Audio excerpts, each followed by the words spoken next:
Good evening, everybody. Welcome to the Roxy and Shannon Show with the Roxy Files and Children of the Most High. Soul 7, Shannon, Children of the Most High, is not here yet. She was working and she is busting it in that minivan to get back to her house where her studio's at. Hello, Kent. Hello, Diana. Hello, Miss K. My lovelies. My lovelies. So good to see you here. So good to see you. Anybody else out there that hadn't spoke up, shout out, put a period in the chat. That's all you got to do. Welcome to our channel. If this is your first time, we hope you enjoy the ride. Buckle up. No telling what we might get into on here. Before we get the evening started, is everybody rolled and ready? Or packed your bowl full of cereal, however you choose to partake. If you partake, no pressure. Partake responsibly, please. Be a grown up, an adult. And you know what? The most ghetto hood in the world, adulthood. Yeah, this place isn't fun some days. Life be laughing lately, don't it, everybody? While we're waiting on Shannon, I don't know how many of you saw. Hey, Diane. Hey, Diana. I don't know how many of you saw the little short that I put up. So I say short, it was like 7 minutes. I had been sitting there this morning when I got up scrolling, that dreaded habit of scrolling. At least I wasn't doom scrolling. I was looking at good stuff. Yeah, puff, puff, pass, Diana. I don't even know why I had my camera off, guys. I'm here. Shannon's not here, so I don't have to punch a lot of buttons. And I had seen all of these Europeans, and they came here and see, I don't like looking at I can't talk and look at myself. Anyway, y'all can look at Shannon when she gets on here. When there's somebody else and it's not just me, I'll turn my camera back on. But these Europeans were here, and some of them visited for a month. Not your average 1.0. Hello, welcome, puff, puff, pass.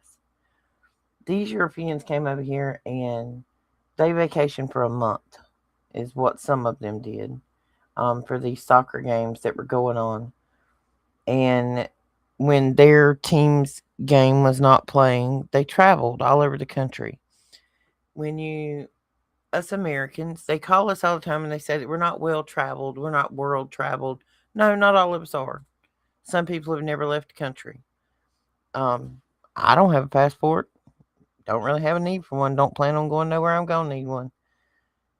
But these people live in a place where their landmass is small. And I've heard quite a few of them talking about the fact of thinking about going somewhere and having to drive an hour, hour and a half was just an extreme to them. That was more than they were going to do. Like, look, I drive over 2 hours to go to the Goodwill that me and my niece like. Like, we leave Conway and we go to Charleston because they got a Goodwill down there that you pay by the pound. This child is a Goodwill queen. I say child, she's 32. But anyway, she's my child. Might as well be. But they're not driving that far. They're not, part of them don't even own cars because they don't commute. They don't go anywhere. They don't live in subdivisions, in cities that are spread apart. Some of their whole countries are smaller than the state of South Carolina. Like, I drive side to side South Carolina in a day. They can drive from Germany to Paris in an afternoon. It's a different concept. But anyway, a lot of them have come here. The only idea that they had been given of what America was that America was dangerous, that you would be shot or mugged on the street, that we all lived in these prison-like houses with bars on the window, and we were just these angry, unpolite, sarcastic animals that were out here dragging each other through the street, and we were all fat, and we were all lazy and on welfare. This is the concept that other countries have propagandized their citizens with about what we are. Because once those citizens see what America is and what our belief system is and how the good people actually treat the other good people, these people don't want to go home.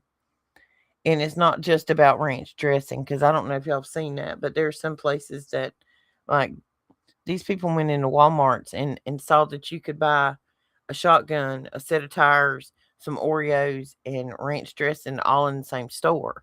They were mind blown at the options.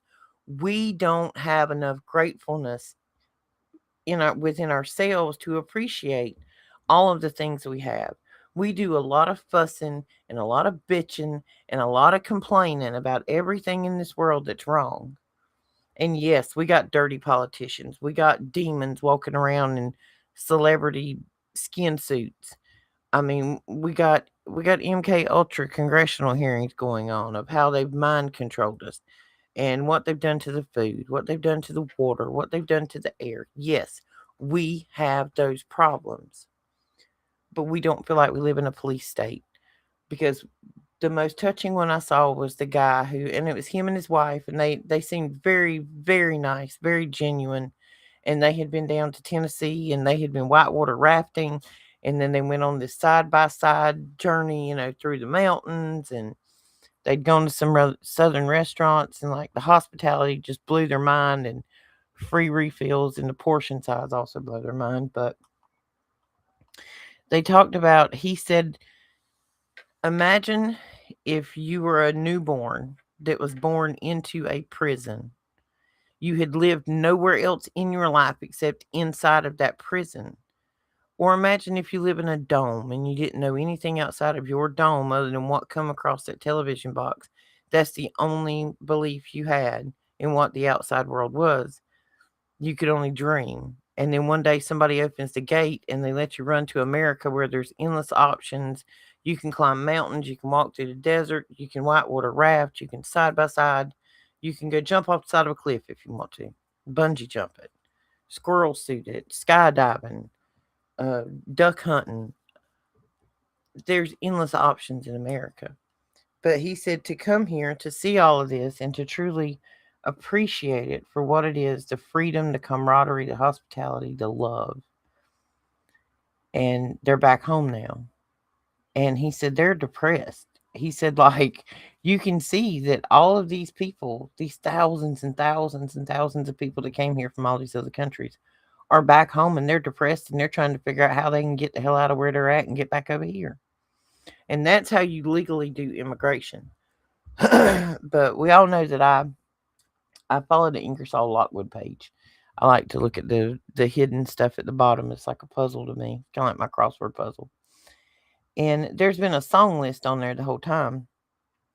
And the last two songs, one of them says World's Fair 2026.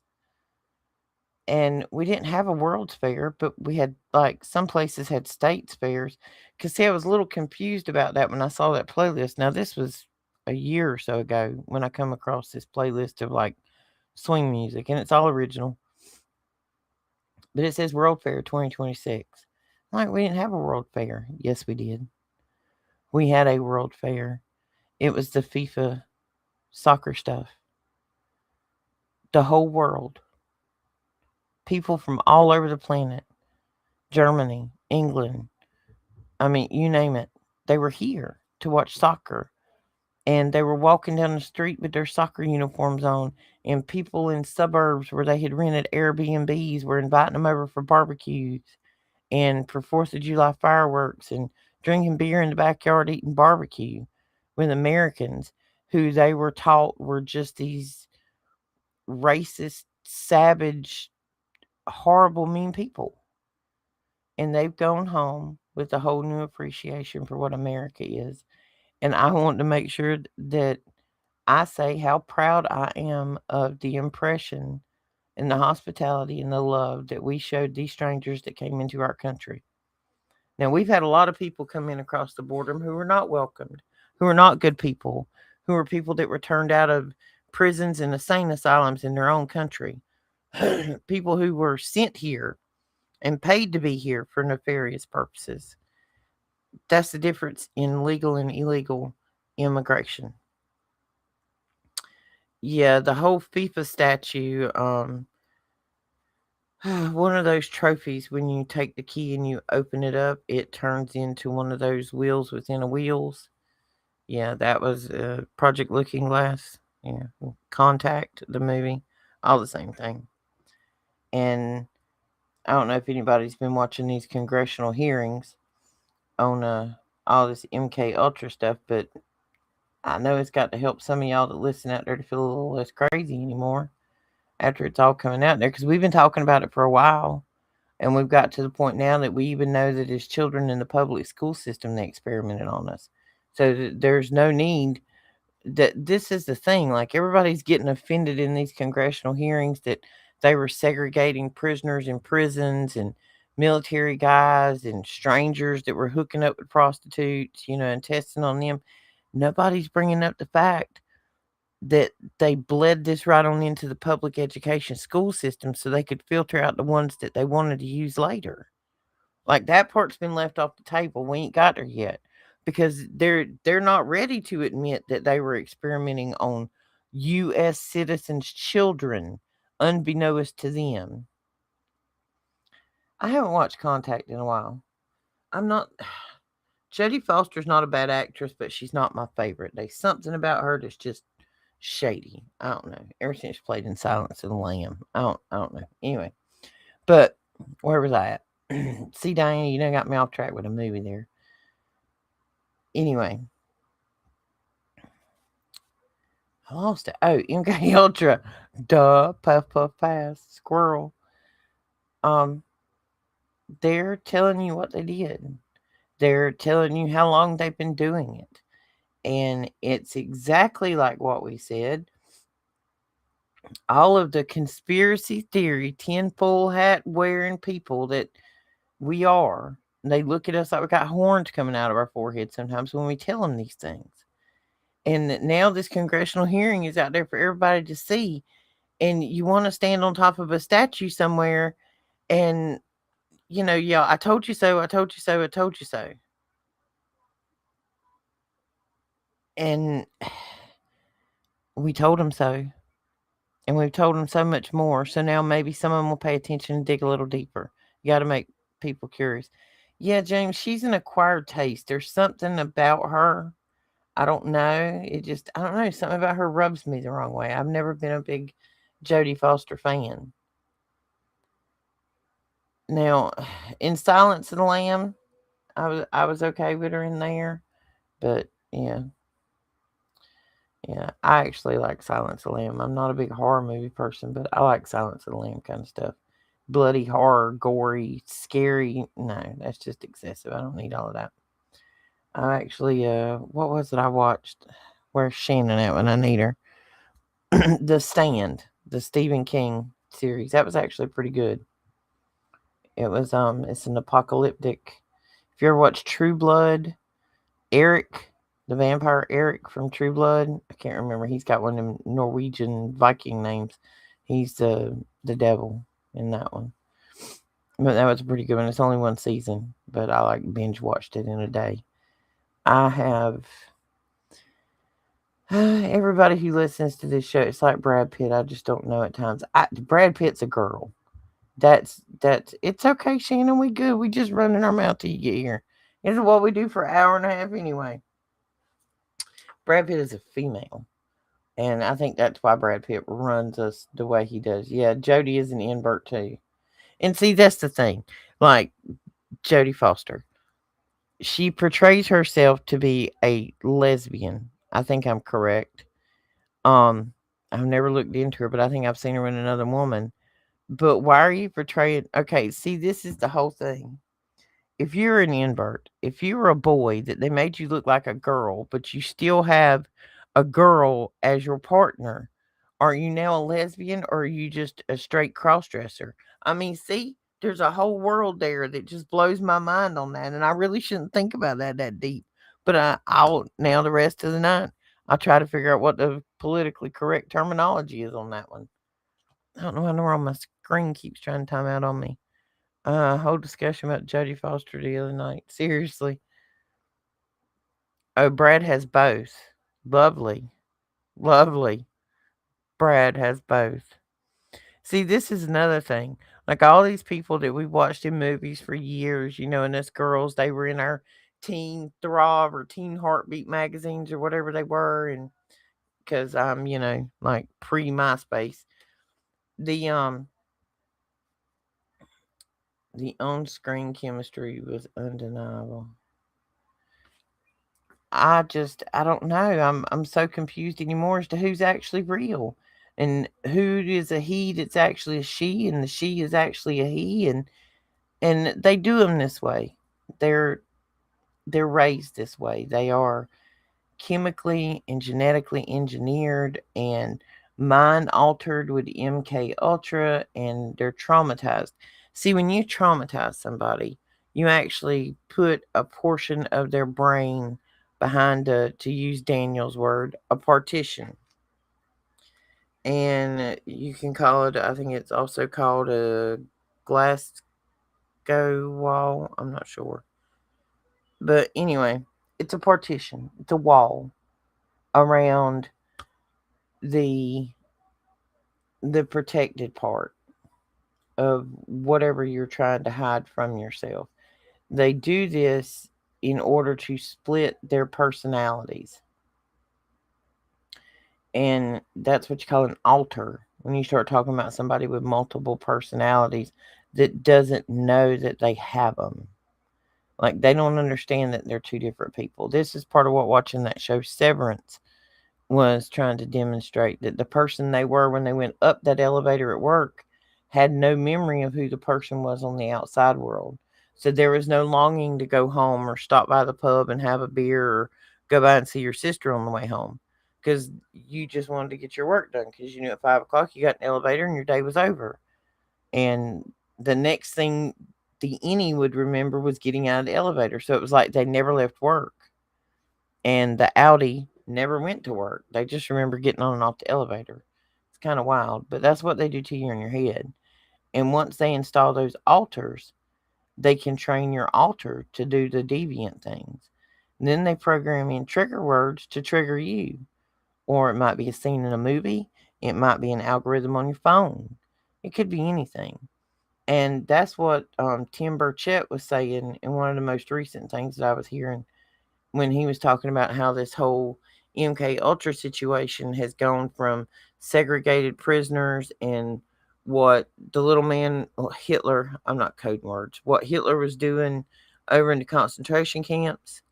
And the simple progression is, if you've not watched these things to hear it, Shannon is with us, everyone. Hello, Shannon. Oh, we're both clicking the button. Not touch the See, I'm not supposed to touch buttons. Yeah, I'll put my camera on now that you're here and I'm not the only one on screen. Um, Hello. I can fix this camera. it's your camera. The whole Wait. ultra thing starts way before, well, the whole concentration camps, and you got doctors there that worked for him, and scientists, and military commanders, and when Operation Paperclip happens, they take these scientists and they say, "Look, either we're off with your head, or you can come work for us and do what we say do." So basically, you can take somebody with a Nazi mentality, bring them to this country, and force them to work for you. I have my ponytail on too, ma'am. My ponytail. I don't know if I can get mine that high. See, I get shades when I put mine that high. I can't put mine that high. You have red But hair than me. yeah, that's too high. I look like I dreamed a genie there.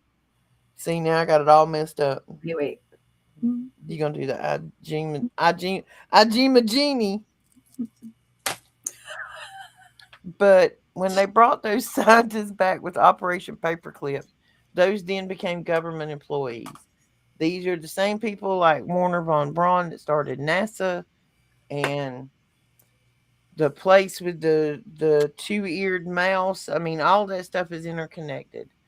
And they're admitting to you that they did it to prisoners, they did it to soldiers, they done it to unwilling, unknowing psych patients. There's some of these people that were given quadruple the lethal dose of like some of this stuff. And I don't know. We told you so. That's where I'm at with this. We told you so. We've been screaming. Like the mall world was a training ground for us children. And these back rooms and these liminal spaces, and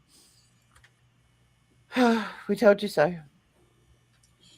Here's the thing, right? Is for a long time with the false memory implantation, because you cannot have this program without a false memory implantation involved. You can, I mean, sure, we have a lot of things we can't remember, but a lot of the things you do remember, do they feel like they were real to you? Yes. There is a, here's an example, okay? All growing up through elementary school, there was an incident in elementary school that I vividly remember. But every time I explain it, every time I say it out loud and even think about it, it doesn't seem real. Like it doesn't make any sense. I remember being surrounded by a bunch of girls with two buckets, one full of maggots, one full of cockroaches, and the girls throwing them on me because one of the girls' dads worked with bugs and science. Does that sound normal to you? That sounds like one of the things that I've stumbled upon in mine, which is, um, and I heard somebody else say it this way, and it made sense. It's a fear boundary that they're trying to broach. So they suggest these odd, crazy things to see what triggers your. Well, here's the thing is I know in SRA, MK Ultra, again, one and the same, there are traumatizing programs that they put you through. They traumatize you. I know that I was like in actuality, the real memory is that I was put in a box full of maggots and cockroaches when I was little for the trauma to fracture my mind, to get me to dissociate. But the memory implanted in my mind to make sense to when I explain to people why I have horrific phobia with these two types of bugs. That's what memory comes to mind to explain it. And now that I know that, I can actually say, no, that was not a real memory, which it's like when I said it too so many times, you're like, that's weird. Like I'm lying or something. And I'm like, that's the memory I have. Well, see, You know? I think some of the things they put us through was to test where our fears were. Well, Because that's part of it. Yeah. But that it's more for so they can poke that fear as oh, much. absolutely, that's what I'm saying. They're trying to find the trap door. And I wonder, and this is another thing I wonder about my abrupt termination from said program. Was I don't fear a lot. I don't like I've always been an adrenaline junkie, but fire is my fear. But here's the thing you got to think about, Roxy. Were you really taken out of the program?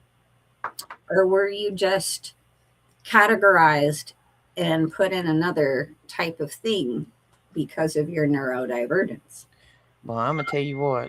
If they wasted their whole life until I was like 16 or 17 and had somebody assigned to me, and then all of a sudden I went and went toward the moon sideways and went crazy, I hope you wasted a bunch of money because they lost all interest in me at 16 when I went sideways.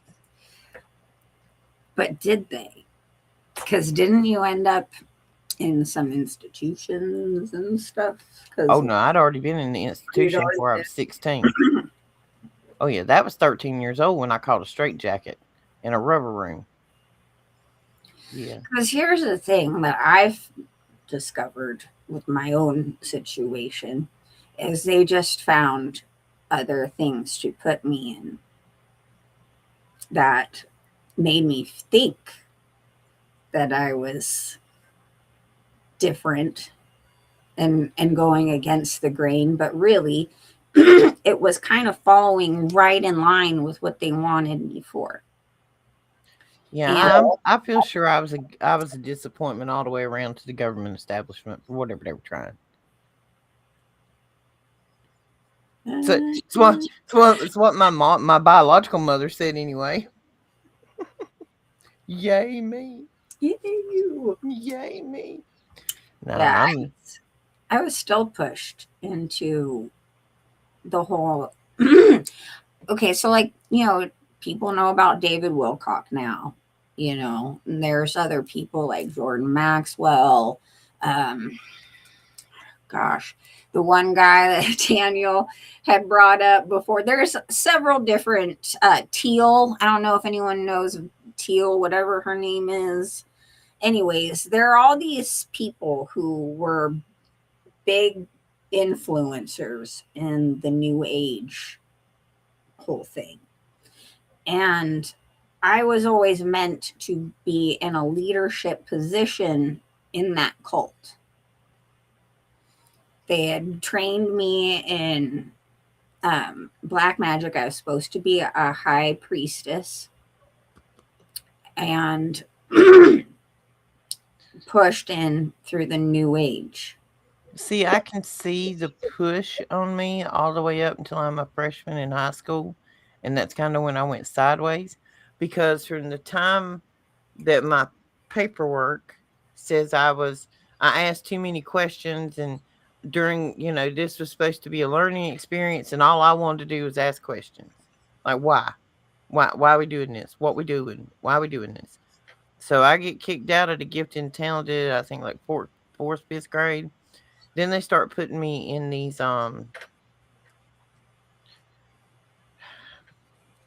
classes. Can't even tell you what the name of them was. They had some funky name. There's not but about 8 or 10 of us in there, and it's your English, math, and science. Mm-hmm. But the time I hit 9th grade, then I got pushed toward ROTC. You can imagine about how well military went over on me. Super soldier program. I swear you were. Well, we now understand too that Roxy was a space kid. Well, and I told him I wasn't doing ROTC anymore because the pants were made of polyester and I was short and they did not look good on me. And I quit. Not gonna lie. I'm short. Bell bottoms don't look. Listen, we've talked about the booty I've been blessed with. You can't put 5'4" all booty in a pair of bell bottom pants without looking like Lainey Wilson before her weight loss. It just ain't happening. Bell bottoms ain't for me. I love bell bottoms so much. I can't do it. My legs is too short. I'm short, but I don't have as much booty, so I don't think it matters as much on me. I'm just saying. Well, you get this whole shape from little waist, and then it's like ba-blow, and then ba-blow again with bell bottom. It's too close. Oh, poor you. Whatever. Got the perfect little. It's beautiful. Don't complain about your pretty shape. It's beautiful. But there's no legs to go with it. It's like this waddling maneuver. If you was going to give me all of that, you could have at least give me some like stripper pole legs or something. Not these little duck mutt things that I got. You have to buy pants in a capri so they don't look like they're too long. That's the story of my life. I don't think there are any pants that's meant for my height. Squirrel, everybody. We done squirreled off on booty and pants again. Lord have mercy. Combination of Mother Mary there and little ADD, and we can go anywhere. Go ahead. I kind of wanted to bring this up since we were talking about these programs and things, that they had done to us over the years and guinea pig stuff and everything. I don't really like to talk about my condition very often.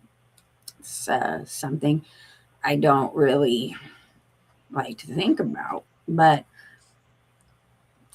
especially lately, I've been dealing with it so much more because of hormonal changes. It's part of life. And a lot of this stuff is coming back. And I realized, everything about, excuse me, the training that I went through, it was about feeling, it's about my nervous system. And it's like two of the biggest hurdles in my life that I've been dealing with and have dealt with has to do with my nervous system. And I'm at this point to where, was it that they did this on accident, like messed with us feelers nervous system so much that it caused these things to come out? Or was it on purpose? Because it enhances everything like times a million. And someone who's a feeler already feels way too much as it is. But when your nervous system is just, I literally, it's my X-Men powers, guys.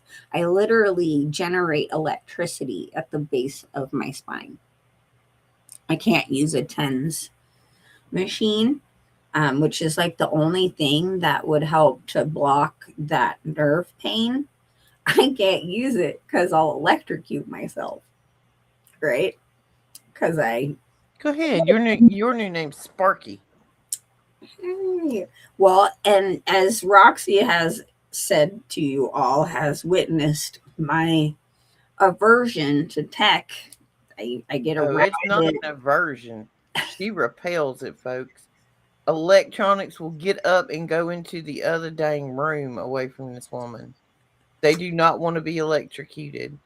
Like, you know how like you scrub your feet across the carpet in the wintertime and it zaps your friend? Oh, it's my vagus nerve system. She's got it.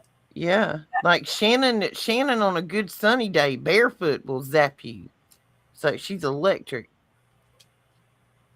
Yeah. No song.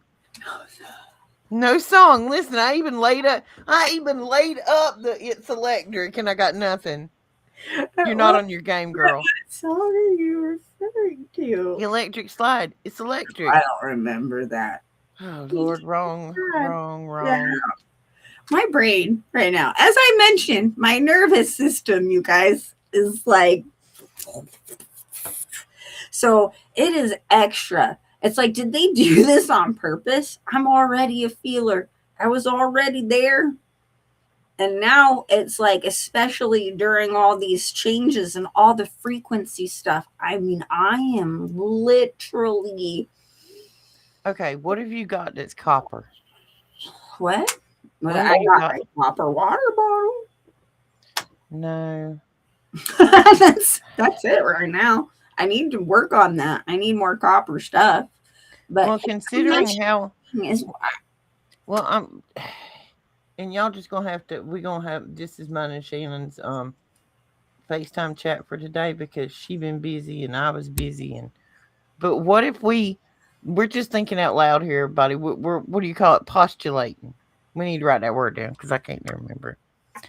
But what if we grounded you better? Like we know you're overproducing an electrical signal in the bottom of your spine. So what if and we got lots of smart people in the audience. We need to come up with a way. Hey Tina, that we can ground you. Like see my way, like my test subject would be some of that silver tape they use on air conditioners and I would have a piece of copper like taped to your spine and it would run down that and the tape would go down the back of your leg and then down the bottom of your foot. That's an immediate idea. Just swinging a broad stroke out there. that's a thought. That's a thought. I wanted to mention this, Diana. You said you're a slider. You're talking about like that show, right? Like the show with the sliders where they like can go back and forth in time. No, she's probably talking about the line dance, honey. You done missed the electric slide layup I gave you. I'm not a line dancer. I'm sorry, guys. Sorry. Anyways, but yeah, I probably need to be more grounded. We I just need just what curious we need. We need to get Andy to get you a piece of copper pipe what and just put it in the ground so you can walk out and hold on to it and ground for a while. what I am trying to figure out though is with those of us in the program who had this condition, because I mean back then there was like none of us, you know, and now there are so many. And I know that in the late 80s and out throughout the 90s, they were using more frequency experimentation. Was this on purpose? Did they purposely try to enhance us, but without thinking Short circuited us. without thinking about or caring about long-term things that it would do to you? Like, I'm just curious. I'm throwing this out there because I was a guinea pig for the whole thing. I mean, I found studies where I was a study subject at Loma Linda University, had no clue that that's what was happening.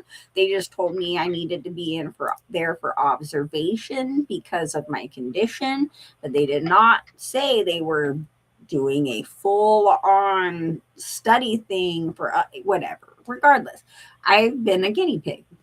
A lot of us have. Well, But welcome to the first public generation of governmental guinea pigs. what it's just I'm curious. Is it what if it was on purpose? Because holy shenanigans, you guys. What was that? It look like smoke. Are you on fire?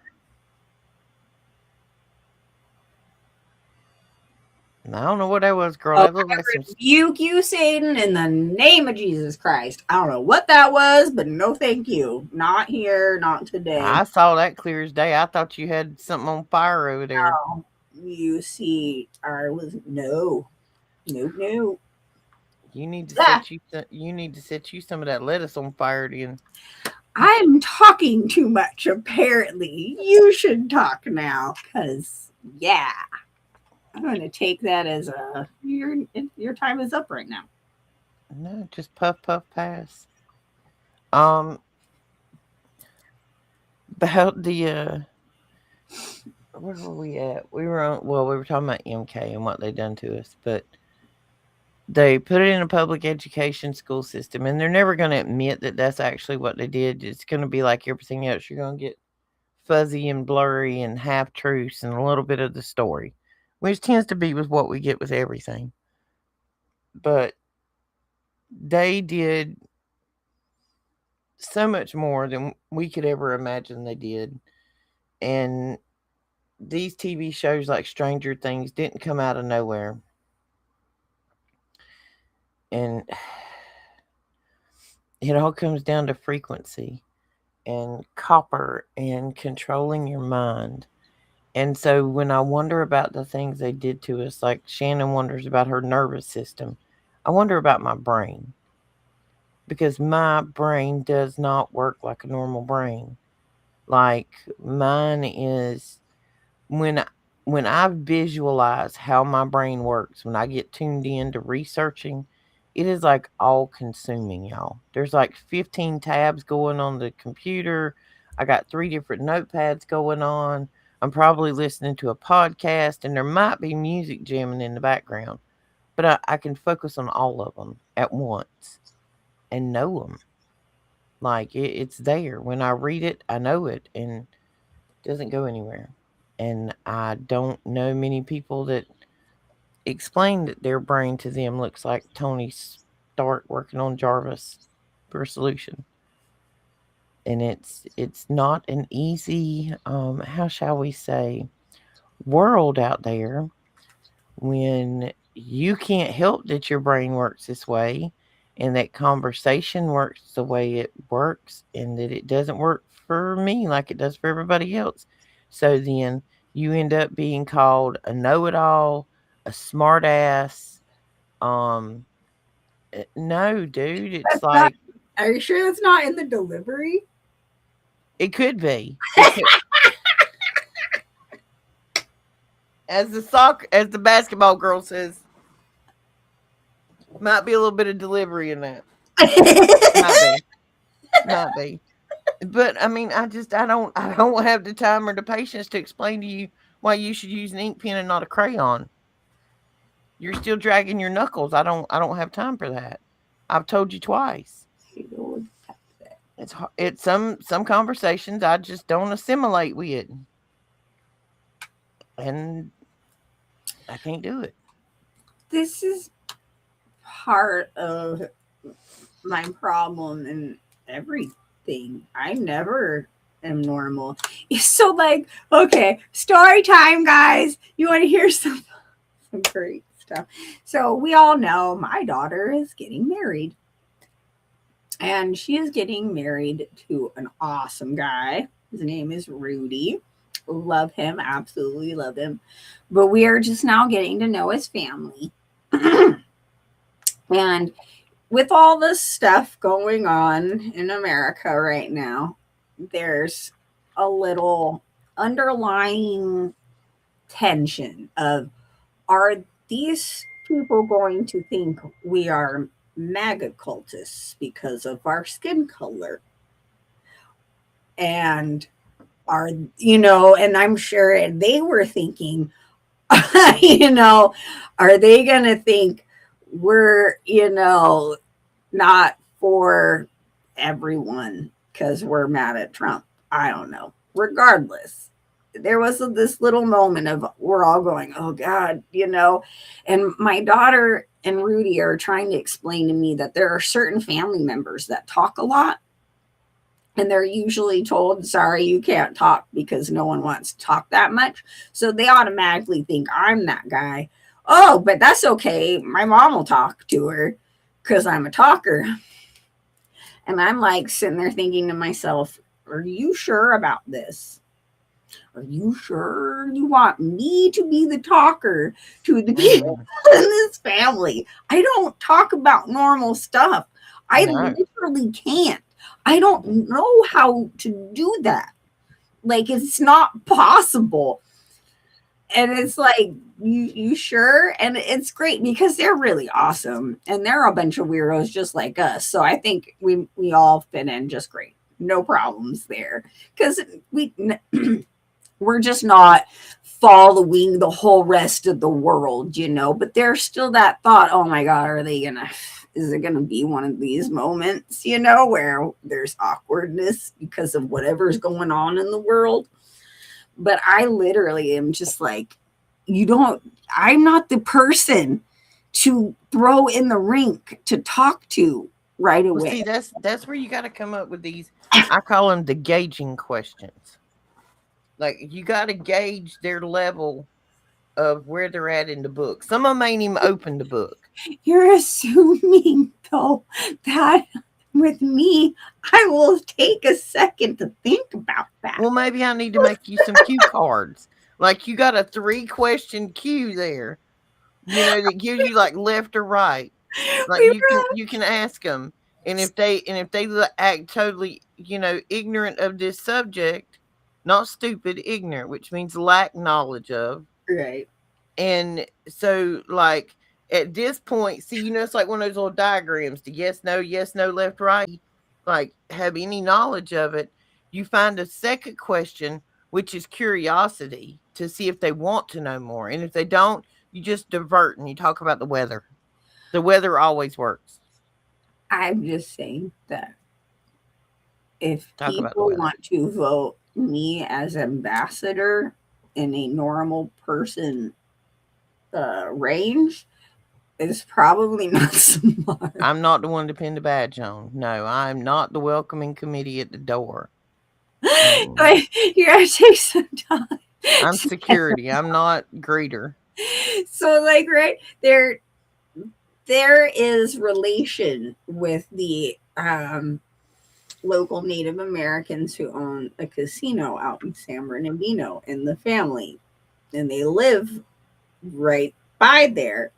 But they were saying some stuff, like kind of talking, some things that I knew, but knew more about, and then just started opening my mouth on these things that I shouldn't. And I already saw the look on their face, and I was like, See, you diverted off the cue cards. Some I, people's not prepared, baby. They're not prepared.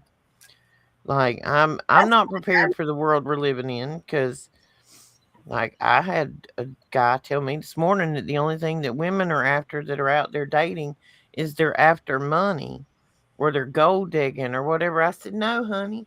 I said, you just got to understand what car you can afford. You cannot go to the Ferrari dealership with Toyota Corolla money. Pick a lane, buy your car. But you got to understand that women go through the same thing with men. The street goes both ways. That like don't go out there trying to buy a Corvette if you're a Corolla. And for a woman, she has to do the same thing. If you go out there and get the shiniest red car on the block, everybody's going to want to drive your car. Everybody's going to want to take a picture with your car. That's how you don't keep your car. It ends up on a stolen vehicle report somewhere. And there's some other hoochie mama named Airbed Ashley that's already snatched that Corvette up and run off with it. what is So that? then he made the mistake of asking me, well, what car are you? I said, first off, I'm vintage. I'm a 1971 Chevy Chevelle. She got a big old rear end and 2 racing stripes and a big block up under the hood. Because when she pulls up at the red light, she's growling at you. That's me. Yeah. All day. And I am a 1981 Lamborghini, small and fast, and has wings. We do not have the same dream car, my love. We do not. No, that's fine. It's my dream car. I love that thing. Oh, someday. Someday. That put a smile on my face. I just got a nice text message. But anyway. But, you know, right? Like, isn't there a song from the 50s that's about that? It's like, da, da, what is that song? Talk about don't not to go out of your league. It's like some, you know, if a woman's too pretty, everyone's gonna want her, kind of thing. What is that song? It's gonna drive me nuts. Well, I mean, if you go out there and you know you're a middle of the road, like get the woman in your price range. And that don't mean money, that means emotional damage. Because this day and time, when I grew up, relationships were supposed to last 10 years to forever. Like my parents, some of my parents were still married when my dad passed. But like now the life expectancy of a marriage is like 5-10 years tops. So, if you want to be happy, that's the name of the song. But you got to know when you get into these relationships with the other party, doesn't matter whether it's female or male, there's going to be an expense. And it may be financial, it may be emotional. You can come out of it dead even, or you can come out in the hole, or you can come out ahead. Most time, the only way you coming out ahead is if you end up in a relationship with a partner that's willing to build with you, not subtract, or not spend you completely out of money. Talking about our wisecracking. First off, this song is called, again, If You Want to Be Happy by Jimmy Soul. Hey, what's up? But the chorus, if you want to be if you want to be happy for the rest of your life, hey, never make a pretty woman your wife, right? So from yes, I've heard that before. You get an ugly girl to marry you. That was it reminded me of that song. But whatever, I don't believe in that. I don't believe that people are I don't know. I think the world is a different place today. I know it is, and it used to be. Because the last time I truly, and I don't even think it's called dating now. You're just seeing people or talking to people or something. It's horrible. It's absolutely atrocious. Like I went on a lunch date and I hadn't been there 10 minutes when he was chewing so loud that I thought he was a hog at a trough. I mean, it sounded like he was just slopping it up. I couldn't get away fast enough. I literally had a guy send me a message the other day that buried his wife 4.5 months ago, and he's already on the prowl again. So the first thought in my little twisted brain was, "Damn, bro, did you kill her?" Because like he's ready to go. He's ready to move on with his life. I mean, I don't know what happened, but I just don't think I want to find out. Well, that's fairly typical. I'll tell you.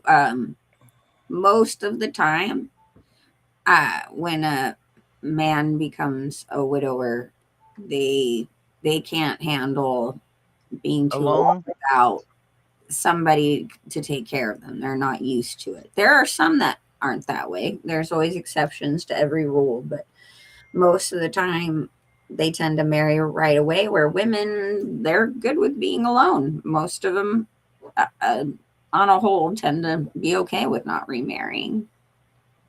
He just said they call it trading, not dating. Yeah, like, see, when that was our friend in Alaska, it is foul because, I mean, it's like trading Pokemon cards anymore. I Like, have to get out of the studio real quick. Sorry, I'm lagging. Hold on. but people have no, I don't know, just the loyalty and respect of what's supposed to be the respectful way to treat another person. Like social media and cell phones, Shannon must be locked up because her camera's froze. But they have destroyed relationships in general. Yep, I don't know what Shannon got going on, but she locked up over there. See, she touched it. That's all she had to do. Hello from Northwest Ohio. Stack Stevenson. Shannon's back. We'll see if we can see. There she goes. There's my lovely darling. I'm still lagging, but oh well. Oh, it's a little bit better. It's not quite as bad. Yeah, this kind of goes into this whole thing that I've been kind of trying to express a lot lately. We tend to automatically label people as stupid, or you know they can't seem to be social in a normal way anymore of what we remember No. life being like. And it's a program, you know we have all been so programmed, and so many people don't understand that they may not be what their actions are. They may not be the thoughts that are in their head. And the way they act out is like a child instead of an adult anymore, because they are trapped in programming that they do not see or understand. I'm about one. It's not my fault in this life. Sorry, I was coughing. I'm not crying. I was coughing. We'll teach I'm about one more. It's not my fault from like pinching somebody's head off. it. Like I actually see this visual in my brain of like a lobster claw and it just going snip and just snipping their head off. That is a total lack of personal accountability. When you say this is a person who, and stuff happens constantly. It's not my fault. It's not my fault. You didn't explain the rules to me. I know of a loophole. Oh, head pincher.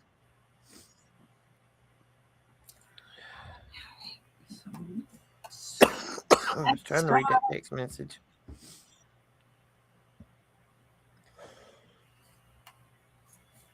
What in the world? Yeah, I'm still coughing. Computer. I can hear you. There she went again. She's gone again, guys. She touched it. She's fried the electronics as usual. The other thing I had on the photo of tonight, which kind of brings us to the other subject, is the rearview mirror and the windshield. And I've said something about this before, but hang on a second. Have y'all thought about the home modem sending frequencies is hurting your vision speech? So I happened when they unplugged the modem, person got their speech back. I actually have my modem is in another room, and I have a door between me and that modem, in which I have put something on this side to help defer and block any Wi-Fi signal. And we have an app that shuts the Wi-Fi off automatically when we go to sleep at night. I have even covered the mirrors in our home, and I believe it or not, the mirrors did help, and I sleep better. Hang on, guys.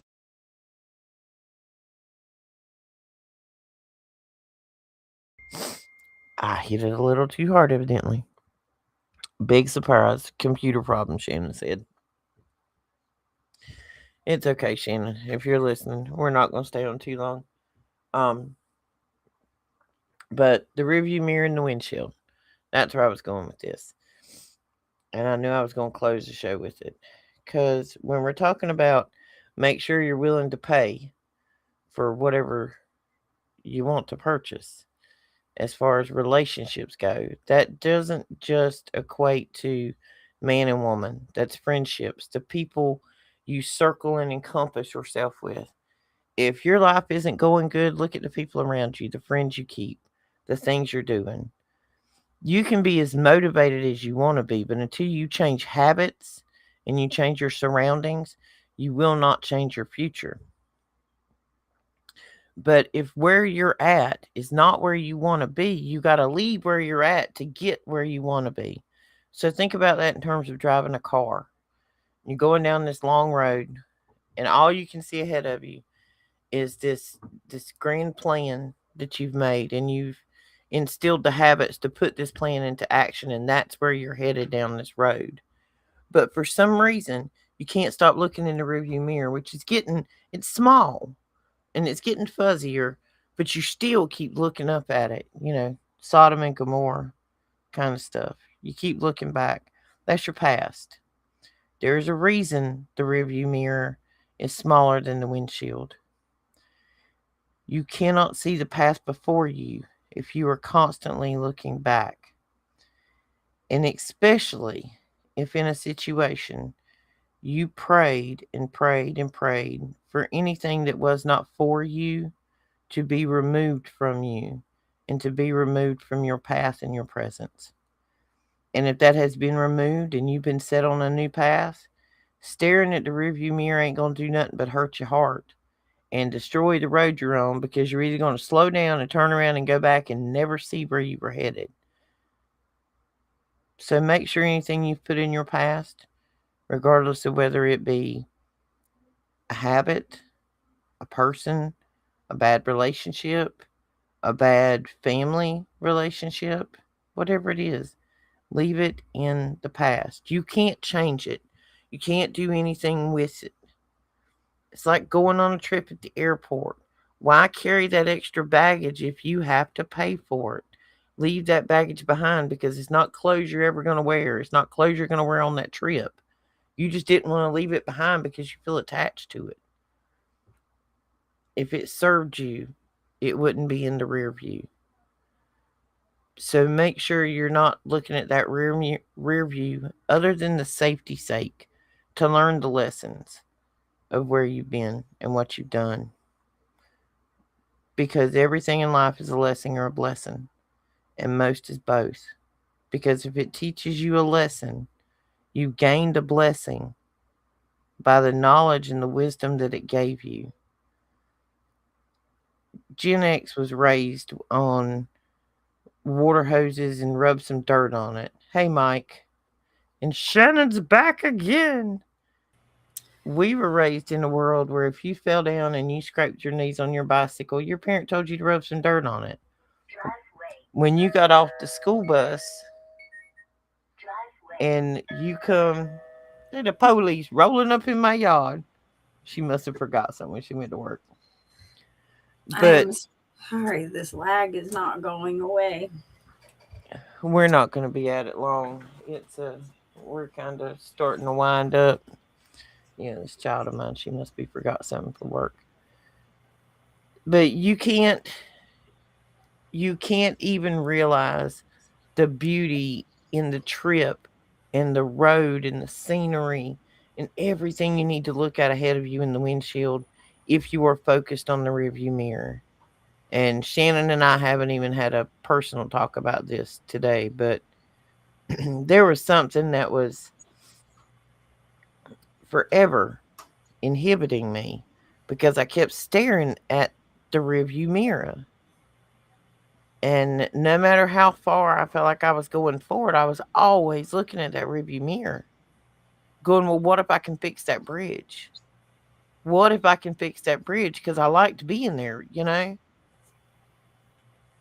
You can't fix some bridges. They're not meant to be fixed. It was just a lesson. Accept it. And today, for the last time, I looked at that bridge and wasn't even tempted to cross it. So I got my rainbow when I wasn't. There was no temptation to try to make any repairs to the bridge. Let the bridge burn. No harm is meant against anybody that stands on either side of that bridge. But there's no need to repair a bridge you're never going to cross again. Because when I was on the other side of the bridge, the things that were required were not provided. So, no need to stay there. Dang, my phone started blowing up all of a sudden. I had to put it on mute. I drive so fast as the rear view clears itself. Well, Snowball, you going to get a ticket there, buddy. I mean, I get that. I am personally in a spot in my life where I know I'm not going to physically be able to continue in my career for very much longer, which is a career that I never exactly wanted, kind of hated already, but am really good at it, have been around it all my life. But just like using these devices, you know, there's this part of me that has that understands what the beauty industry really is, and I have a lot of aversion to it. And sometimes I feel like a hypocrite, you know? Like I sit here and say, um, don't use these chemicals, this stuff is poison, you know, inner beauty is more important. And yet I make a living with toxic chemicals and making someone feel like they need to be a certain way to feel beautiful inside. But there's the other part where you're being of service to someone. And I have literally gotten so close to each and every person I have worked for that's the part that's hard, because to me, this has always been about service to others, doing something good for them, and being close to these people. They're like family to me. And so it's a double-edged sword on a lot of levels. And it's just like with this. As you see, this tech, uh, we don't work well together. I've been speaking out against it since I can remember. I've never been a fan. I mean, there's just so much stuff about it I can't stand, but here I am using this to be of service for the kingdom of God. It's sometimes a double-edged sword. I And actually saw a girl on TikTok that I had followed a while back. And she's a hairdresser. She had a salon. Can't even remember where it's at. I just see her content sometimes. But she closed her salon. And she said that she had been in prayer for quite a while. And everybody's like, you have a successful salon. She's like, I'm selling poison.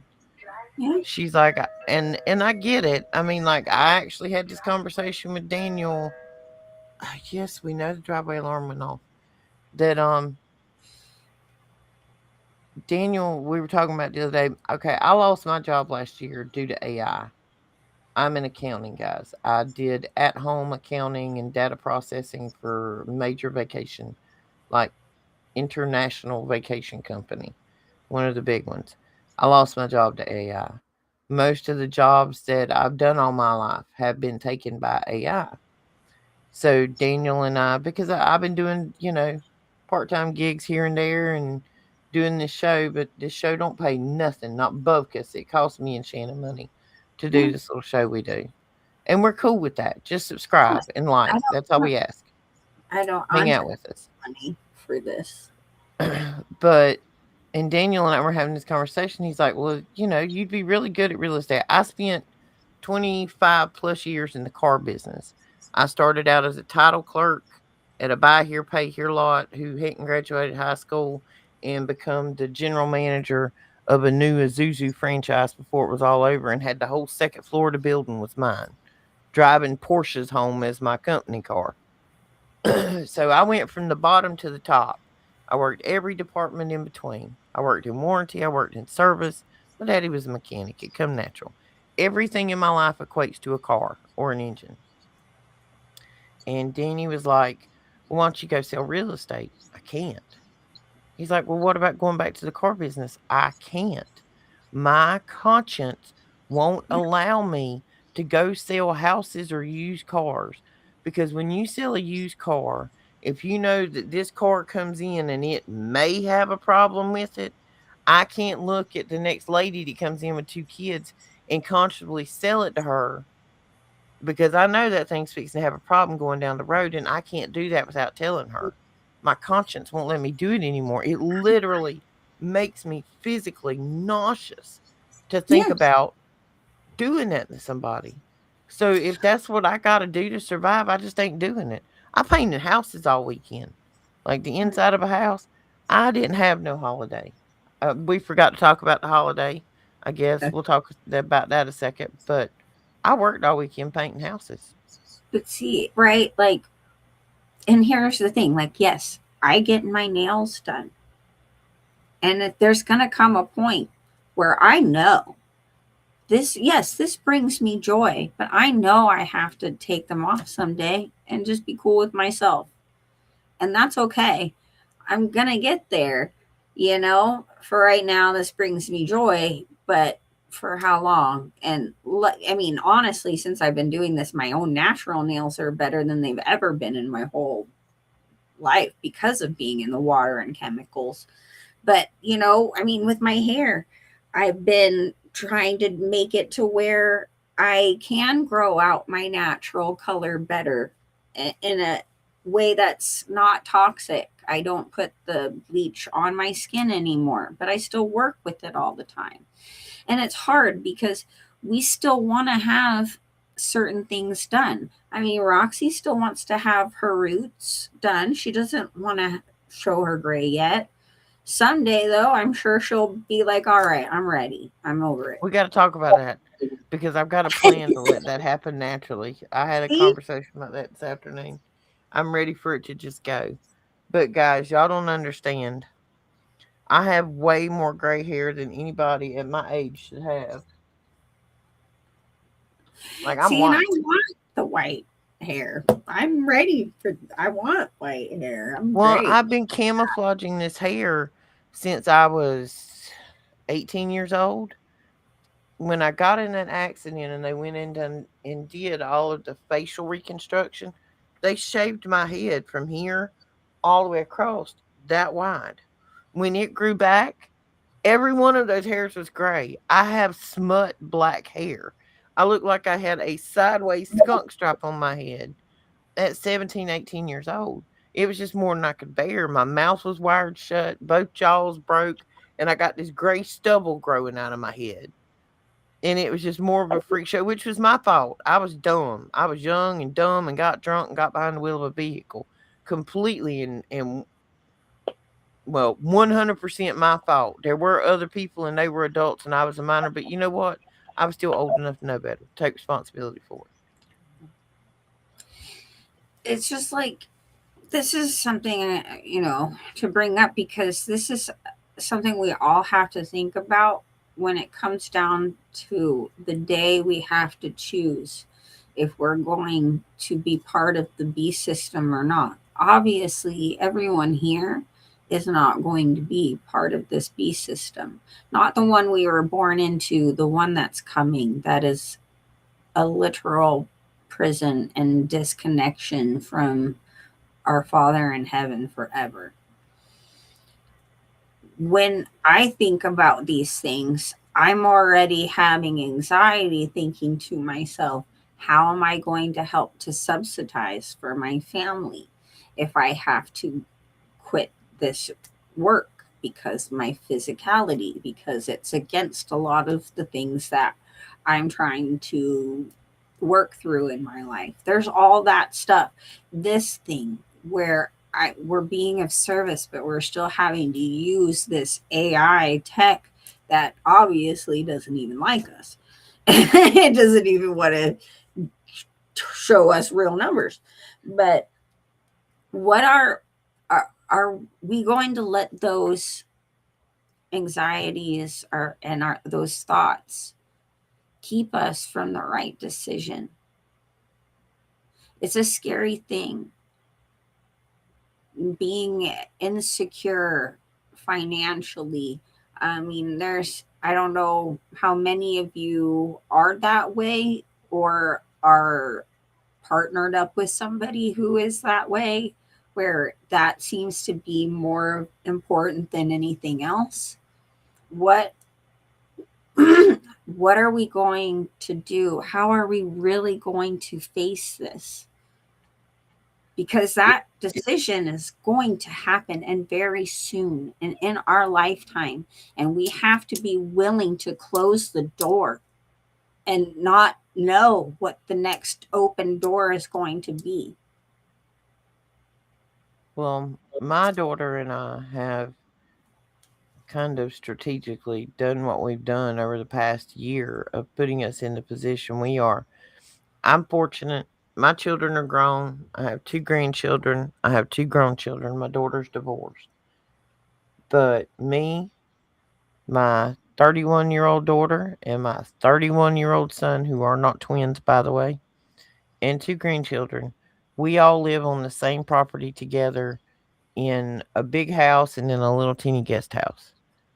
But we did it this way not only for the finances of it, and we didn't save a great deal because of the size of house we now have. We had two separate homes, and they were actually mobile homes, and they were side by side, and it was convenient because she's a cop and she has a weird schedule, and we didn't want the 10-year-olds back and forth between grandmas and grandpas and here and there and everywhere.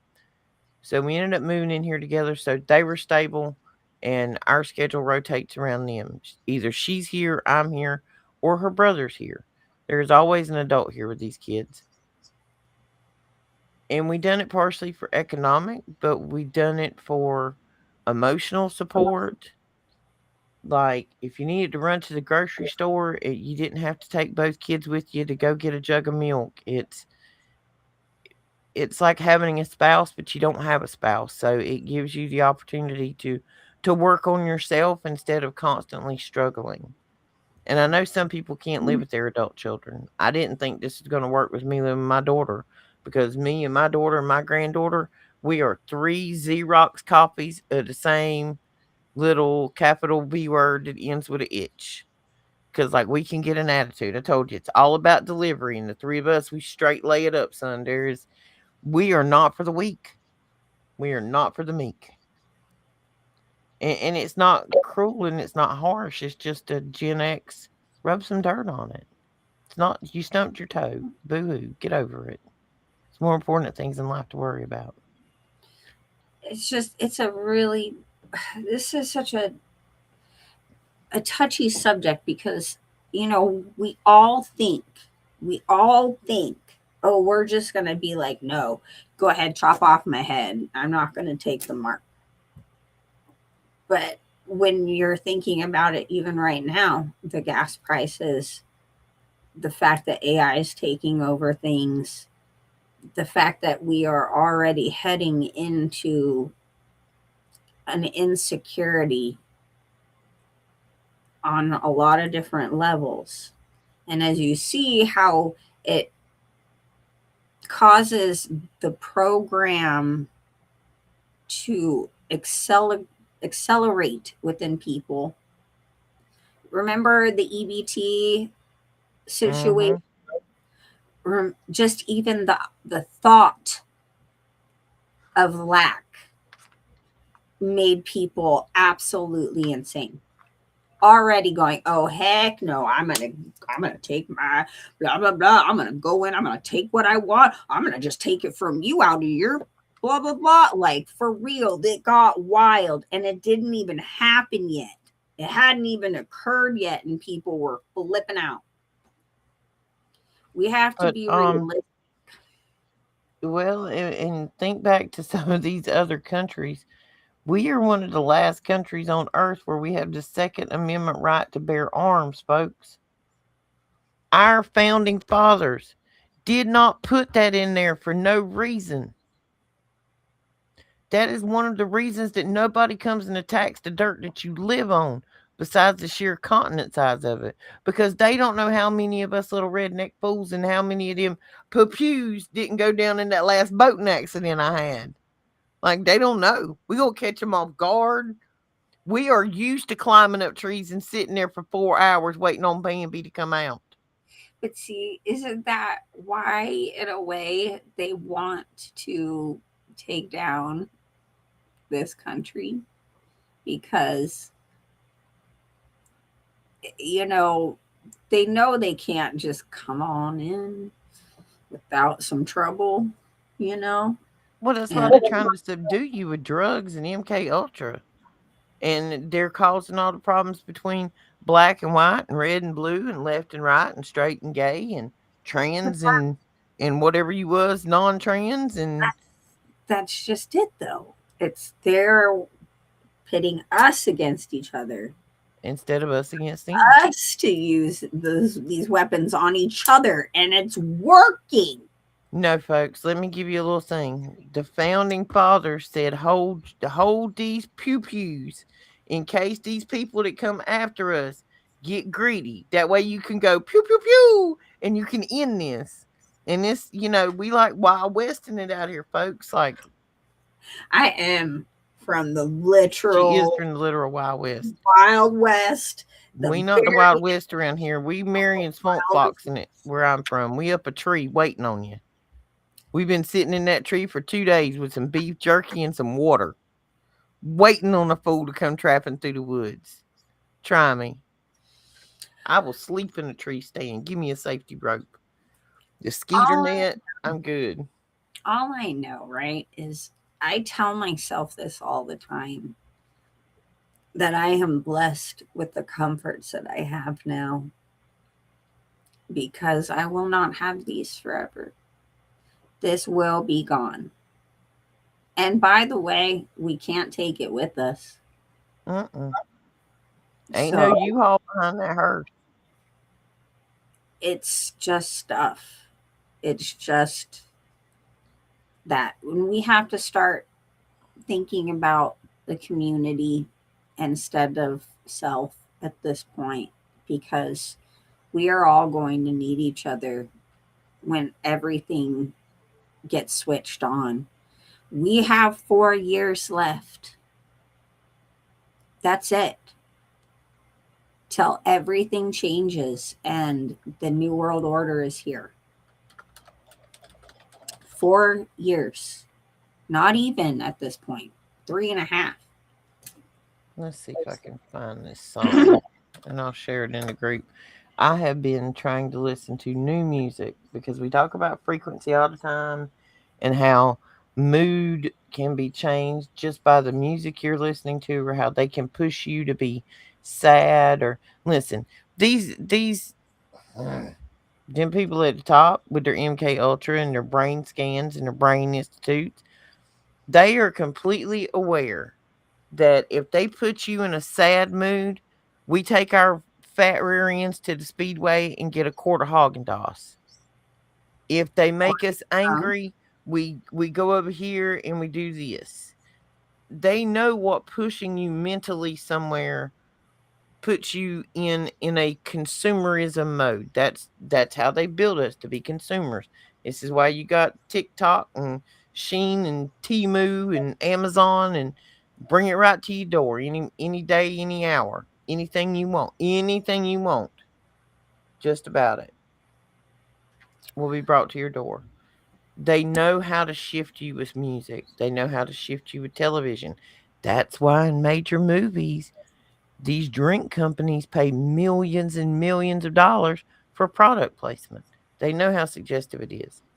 So I have been trying to intentionally listen to different music than what I had been listening to, because I was in this stupid loop, and Shannon knows it was like every other weekend. I was a boohooing, bed rotten mess because I think it part of. Anyway, I found this song. I know, sorry, squirrel. Squirrel.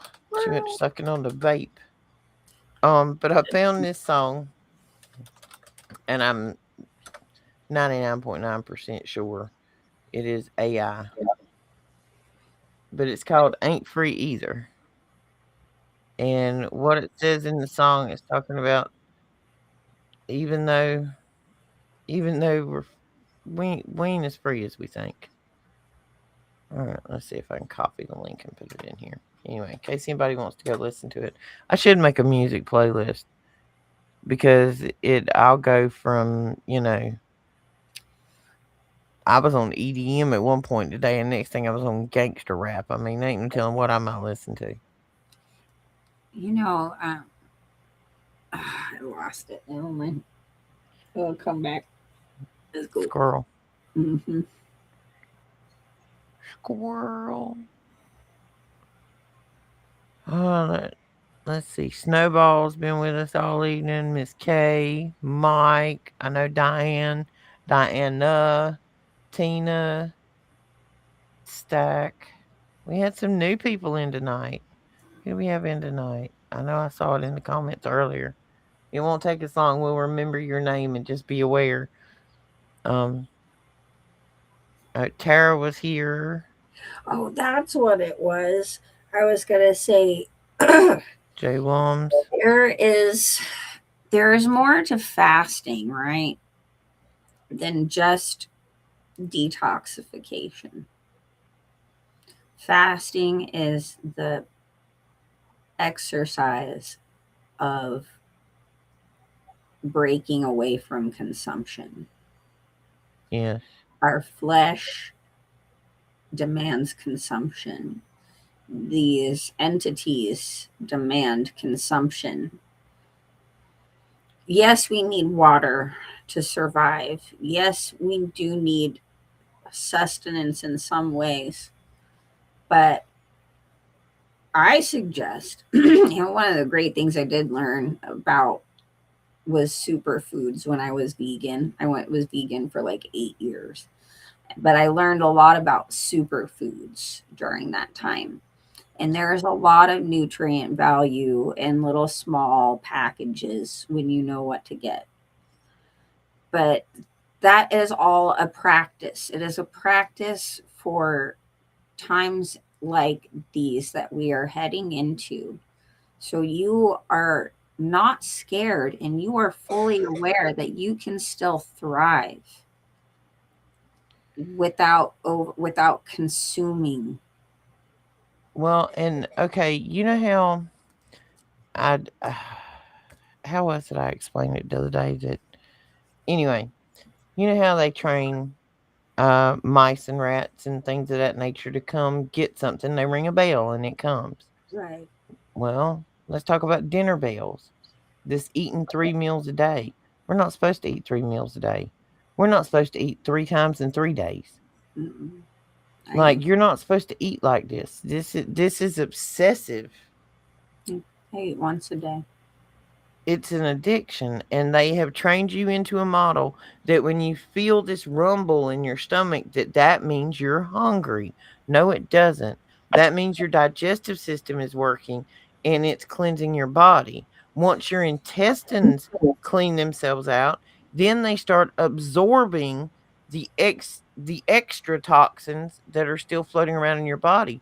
But if your digestive system is never empty, how can it absorb the extra? This is the reason for fasting. And again, it's a practice. Fasting isn't just food. It is it is consumption. Fasting is taking away consumption. And even if you don't think you can fast, the way I've been doing it is I don't eat 3 meals a day anymore. I try to only eat 1. And you start out where if you would normally go 6 or 8 hours between meals, next time you go 10, then next time you go 12, and start timing it. And the further you stretch your meals out, you'll realize that you're hungry out of habit. You're not hungry because you need nourishment. I've seen people in some of the stuff I've looked into, they went 42 days fasting. Like you're not supposed to eat 3 times a day. There's Hmm. no nutritional value in this crap we're eating. So No, it's just poison and filler. it's So they sugar. can sell it to a consumer. Sugar. So much sugar. You guys, there's so much sugar in everything. And I am not, if I eat sugar, okay? I'm not against sugar, but the amount of it is absolutely just destroying us. And why do you think we have such a problem with diabetes in this country? Diabetes. Diabetes. Diabetes. Diabetes. Only us old people Yeah, know. somebody they keep telling me you just need to find a sugar daddy. No, I only want a diabetic daddy. I don't want a sugar daddy. Here you go. Bring it on back to this dating stuff. Stop it. Diabetic. I've spent too much time with you. I didn't touch my phone all weekend, and that's strange because like the battery on my phone lasted for several days because I was just too busy working. I didn't have time to look at my phone. It felt good, but I mean, now I do normally everybody that all that time is not spent on TikTok. Um, Shannon and I average 100 to 200 text messages per day. Some days some Right? days can be a lot. Then you still got emails, comments on community boards, Discord, the 3 other group chats that you ignored yesterday, and the 4 other people you need to reach out because you haven't heard from them in 3 days and you can't remember the last time you did. That's Uh, a normal day in the Shannon and Roxy show. yeah. By the way, all of you awesome people in our group chats, please know we do not ignore you. We are just in whatever world we're in, and sometimes it takes a Life minute. be lifing. Yeah. So I just, I know, Yeah, like really wild week I had in my family from Italy, and just, yeah, it was a lot. A yeah, I lot. was just glad today that I kind of had a downtime day. Cause I'm telling you, I woke up this morning from all that painting the weekend, and my legs were so sore I couldn't hardly stand up. And I'm like, oh girl, we can't be having this. Up and down the ladder a few times and get sore like you've been running in a marathon. I miss dancing.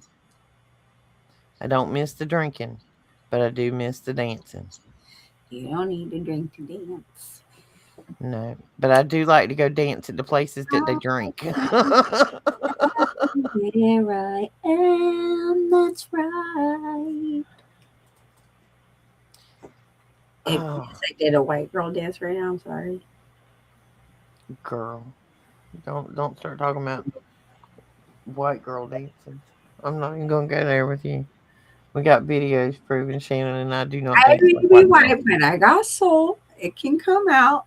That Girl, was I'm a seasoned cracker. What you talking about? Psst, don't even go there with me. Let's see. I was looking through comments here. James is in need of a fast. Yeah, I know I'm in need of a fast because I slacked off last week. Last Wow, I got an echo because my schedule was off, and then I ended up with gout trying to flare up in one of my feet, one of my foots, one of my foots was all swollen up and hurting. Didn't matter. I painted 13 hours on that bad boy in a set of Crocs. We rocked the Crocs all weekend. 100, you couldn't imagine 100 or more texts in a day. I woke up with 176 text messages, Mike, and all of those come in between 10:30 p.m. and 6 a.m. because my phone goes in automatic sleep mode, other than a few emergency bypass contacts. Because yeah, Shannon and our other team chats on just our team for our show. Yeah, there's something else, and we ain't talking about 176 of "Hey, how are you?" We talking about paragraphs, dissertations. Sometimes it's a lot. You have to Trying to actually, tell people about stuff you know one, huh? I said it's always stuff we actually have to pay attention to and like Yeah, it's like look deep, into and thoughtful research. knowledge. Yeah, it ain't a breeze by and you hit a okay.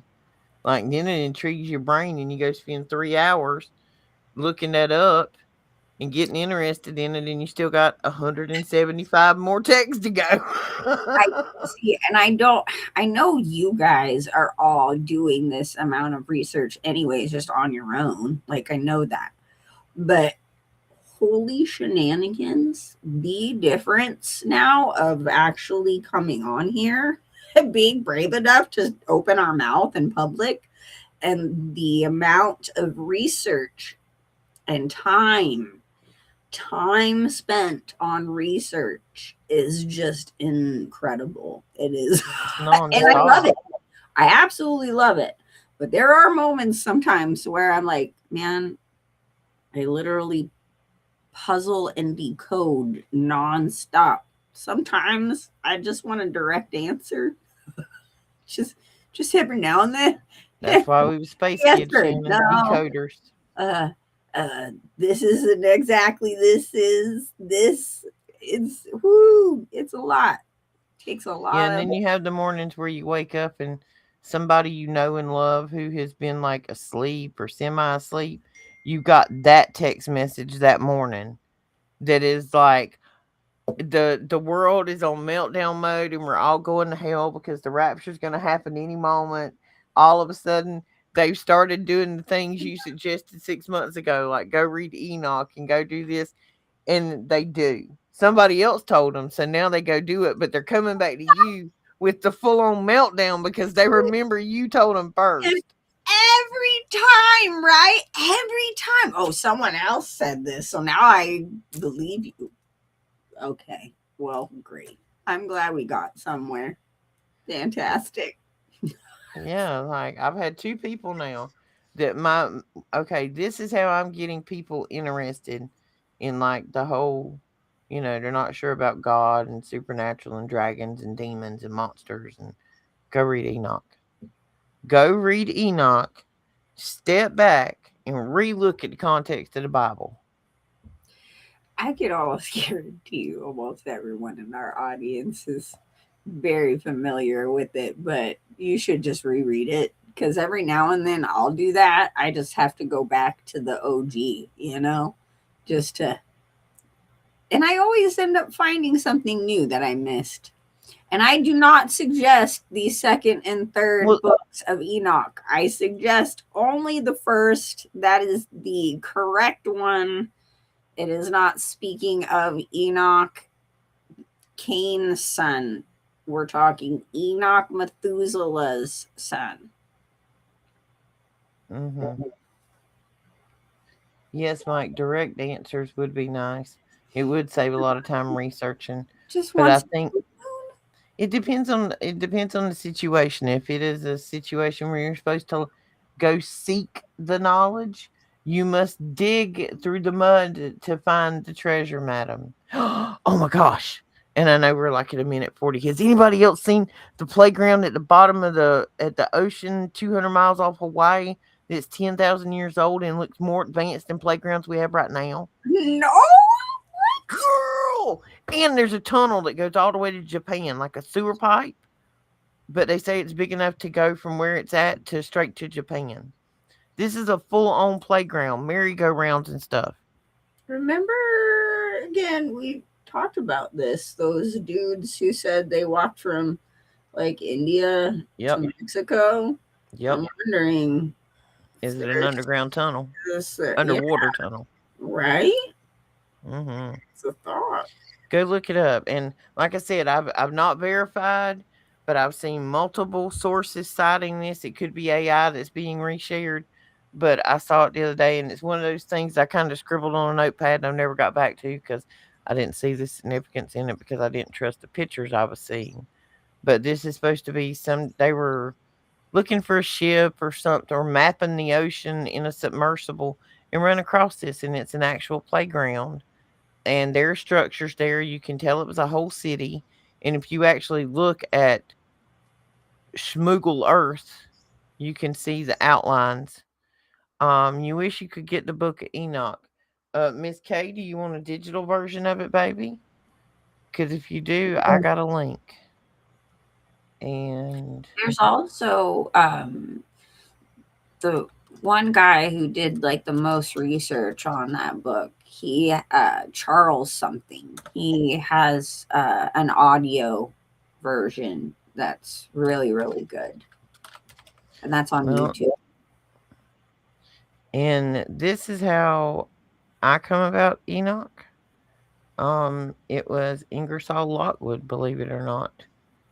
If you hang on, I'm gonna do a screen share right quick. So anybody who would like to know where this is, you can go look it up. On the Ingersoll Lockwood page, up here on the top right hand side where you see this says library, if you click on library, it's a reading library. When you come down here, there's all kind of books here that you can read. There's some interesting ones.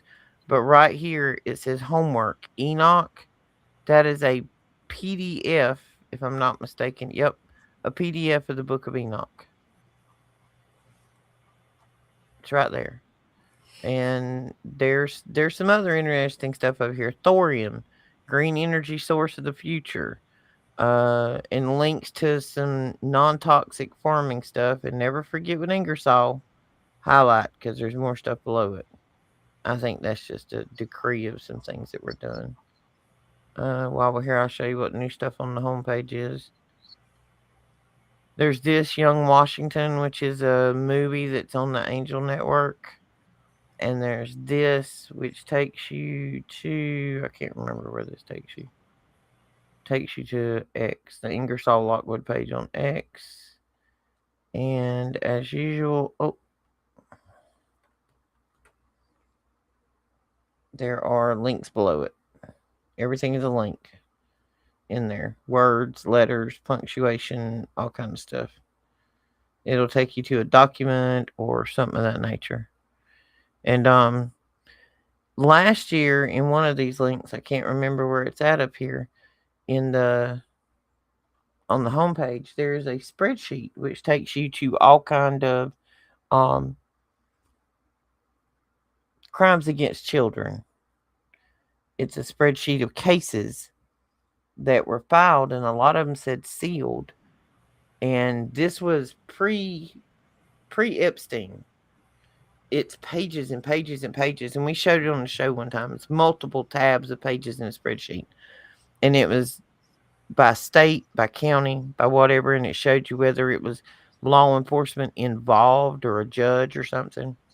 Those are unsealed, and they're now turning the internet around on these predators by IP address to pick them up. And this spreadsheet that's over a year old, these cases are now coordinating to current arrest. Speaking of that kind of abuse towards the little ones, I would like for us to start holding accountable these directors that are continue to come out with these films that are so horrific and satanic and use children, real children, to portray these things. I've seen this happening for just so much. I mean, you all were talking about Jodie Foster earlier. You talk about exploitation already, but I don't know if you guys have seen any new films in the last decade, really, where, especially in horror films, it's about children, and or these comedies that are, adult comedies that have children in them, that are made to say certain things and act out certain things that are far above their age. But here's an example. I don't know if any of you guys have seen the new Mummy. I do not recommend that. I didn't choose to watch it, but my husband put it on.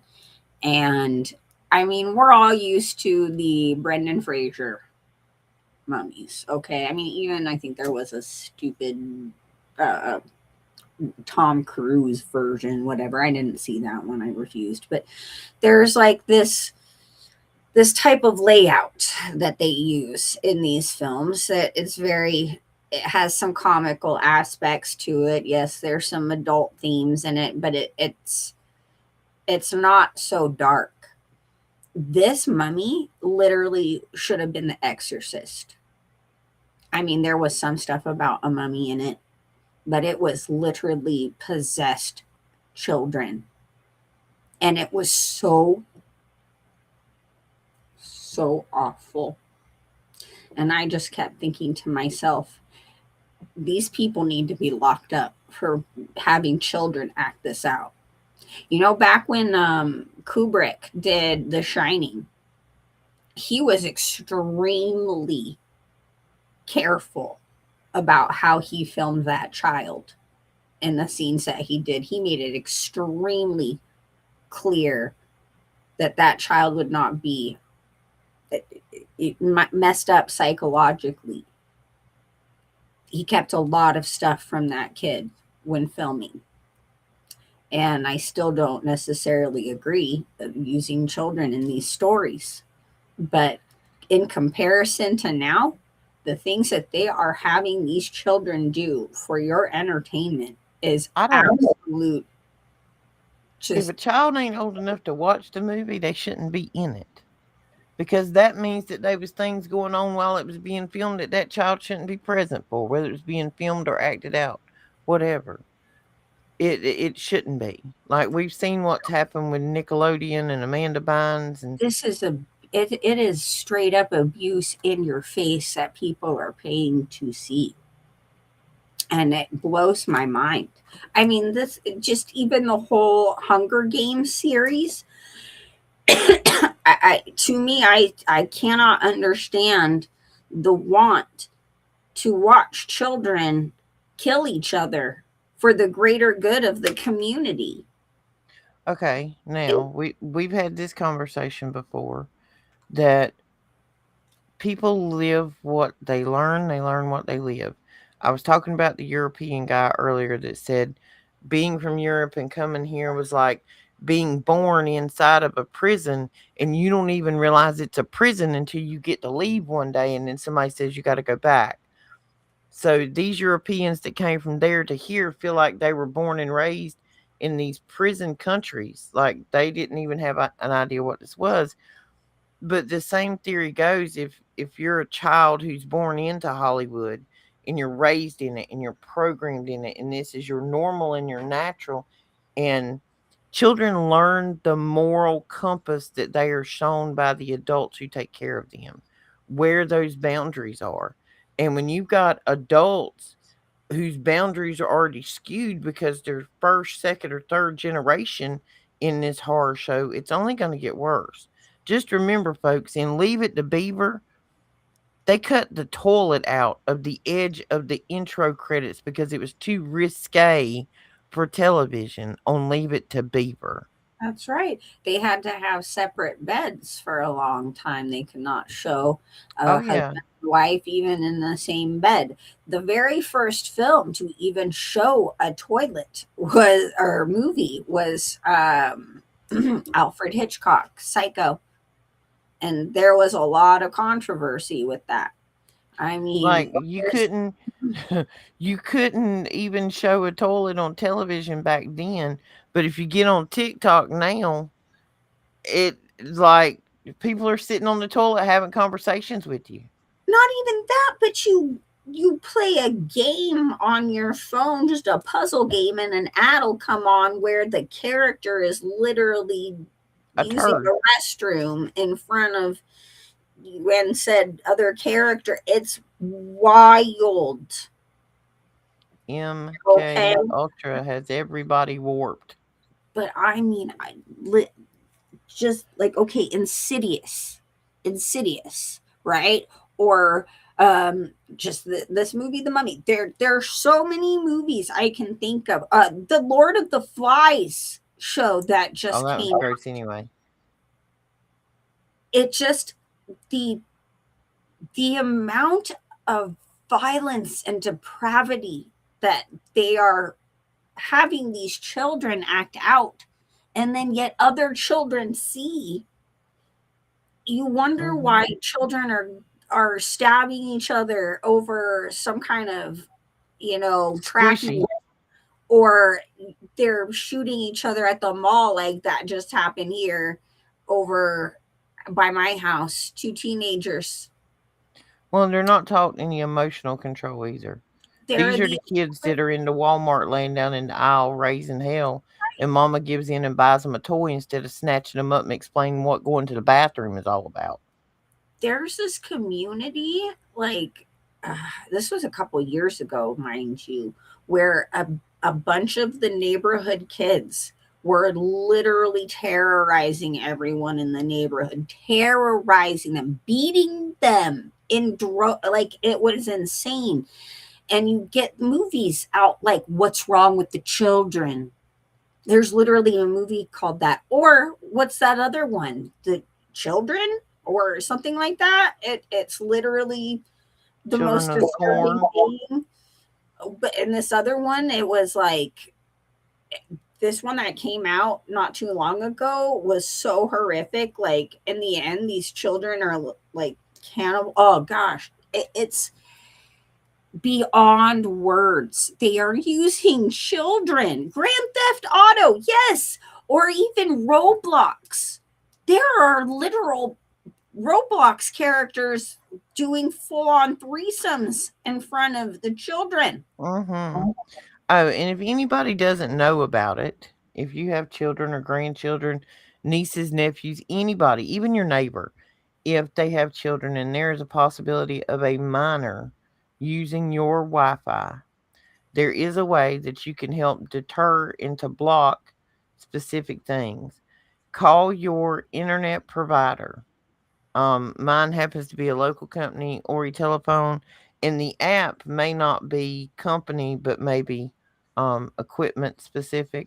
But my app is called Plum, and on Plum, every device that has ever connected to my Wi-Fi, you can set up profiles for the people in your home and who those devices are connected to.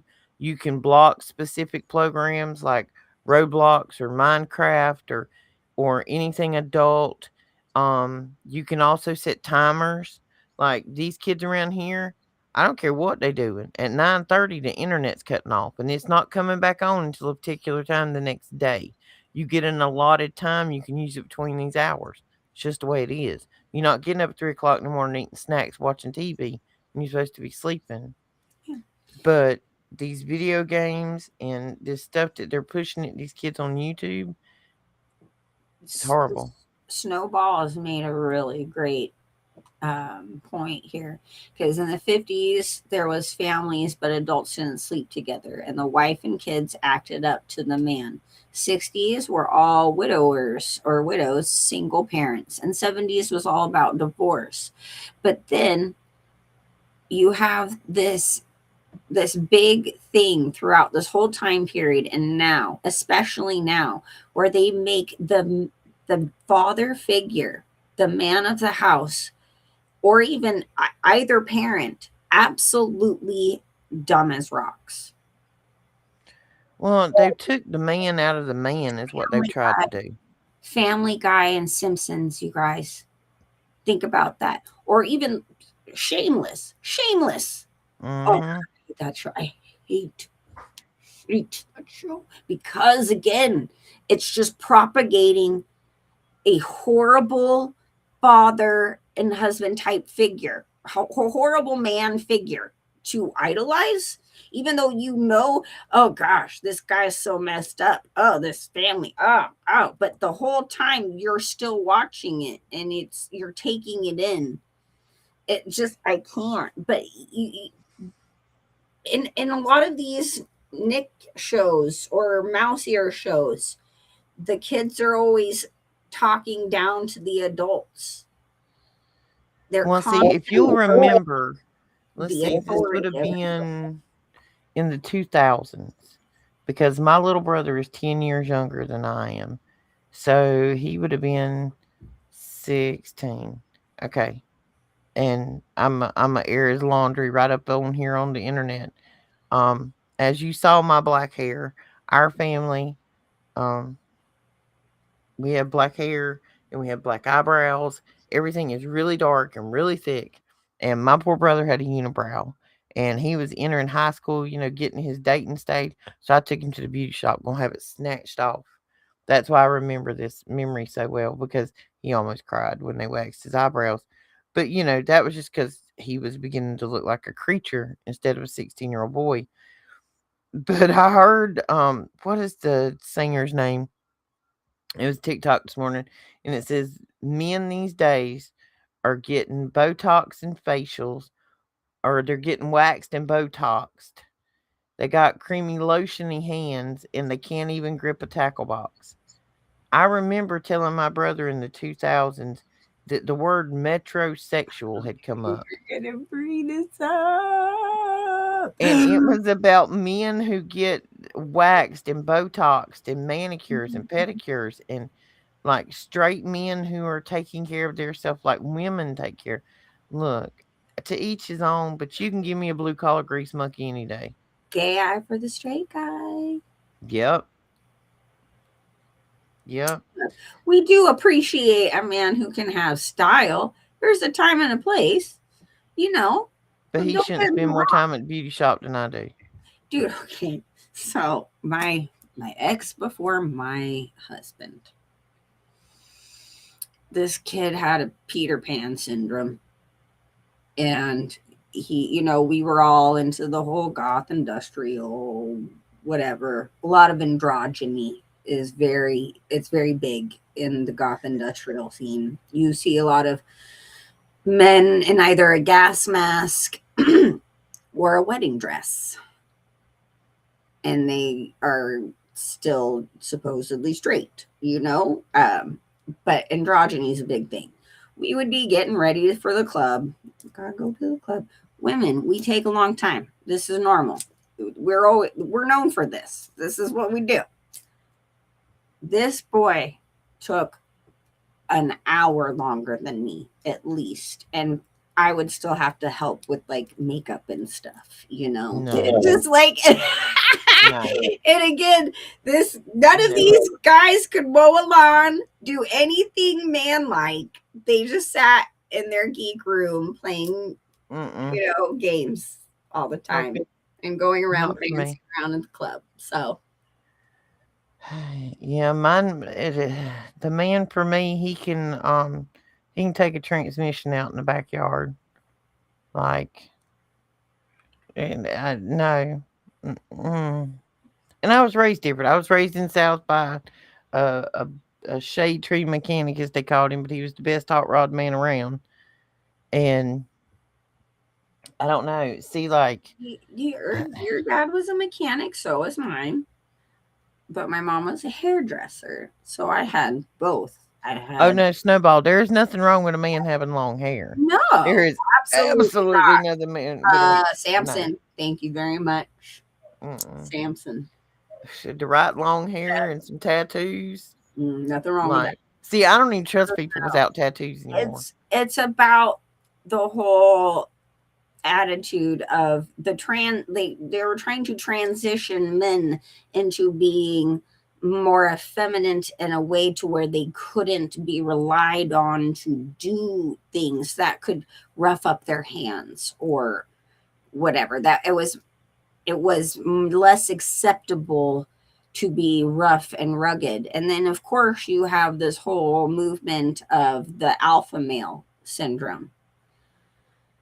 I I really don't know why can't people just stand. can't be good humans and be what they Right. supposed to be. Well, this all started because of that one dude. I cannot think of his name right now.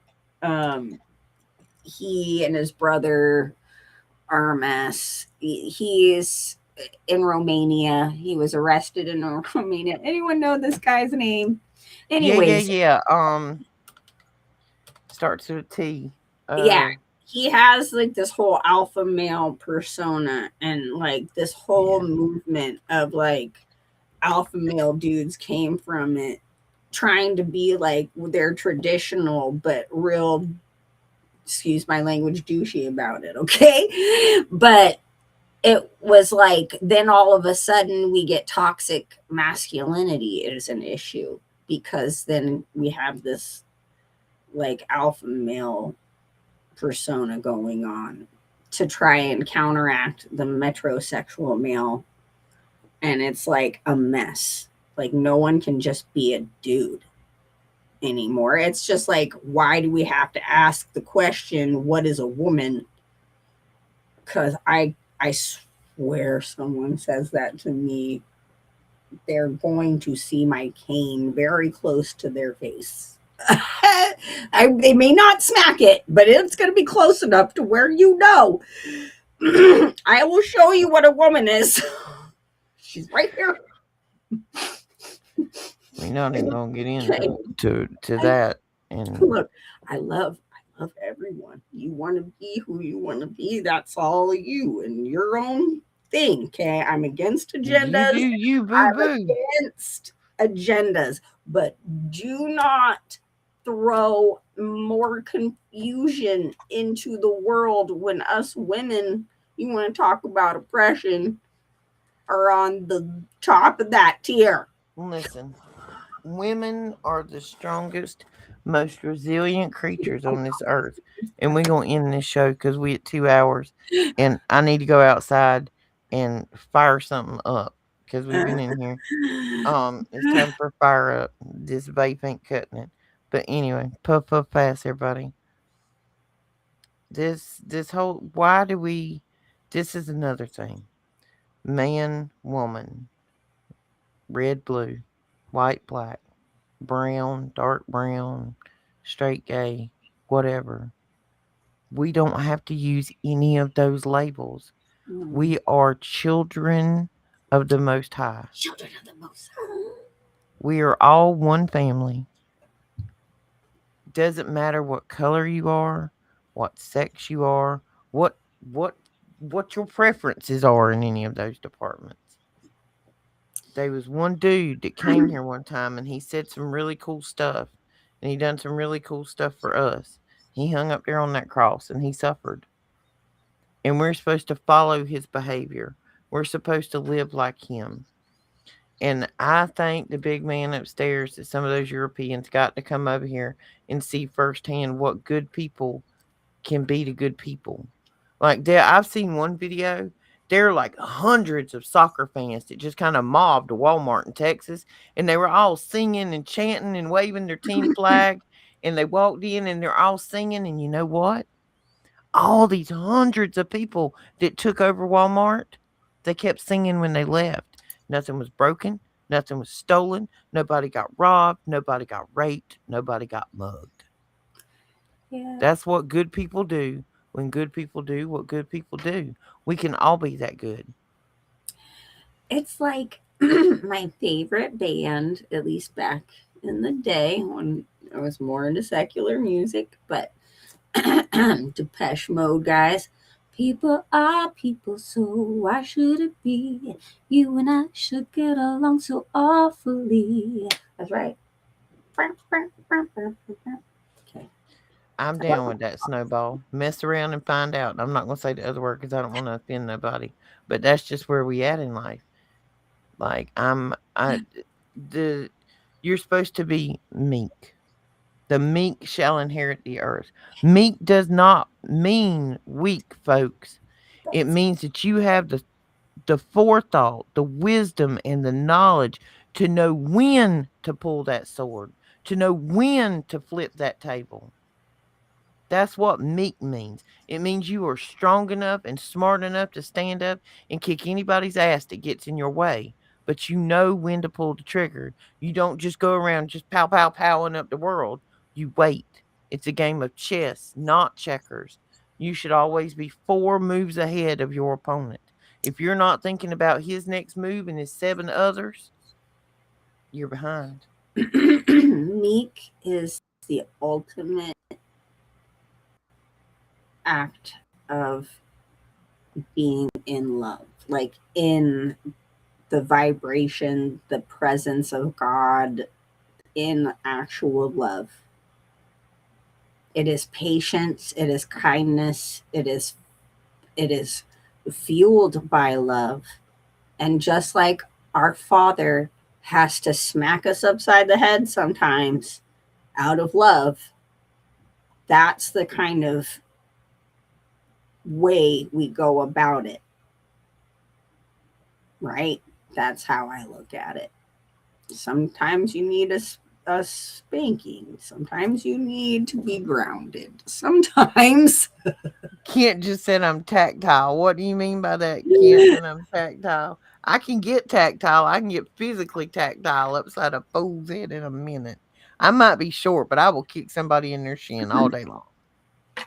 But that is literally one of my all-time favorite scriptures, that the meek shall inherit the earth. And I just feel like that is more truth than poetry. Well, when you think about a suit of armor, a portion of that armor is for your protection, your shielding.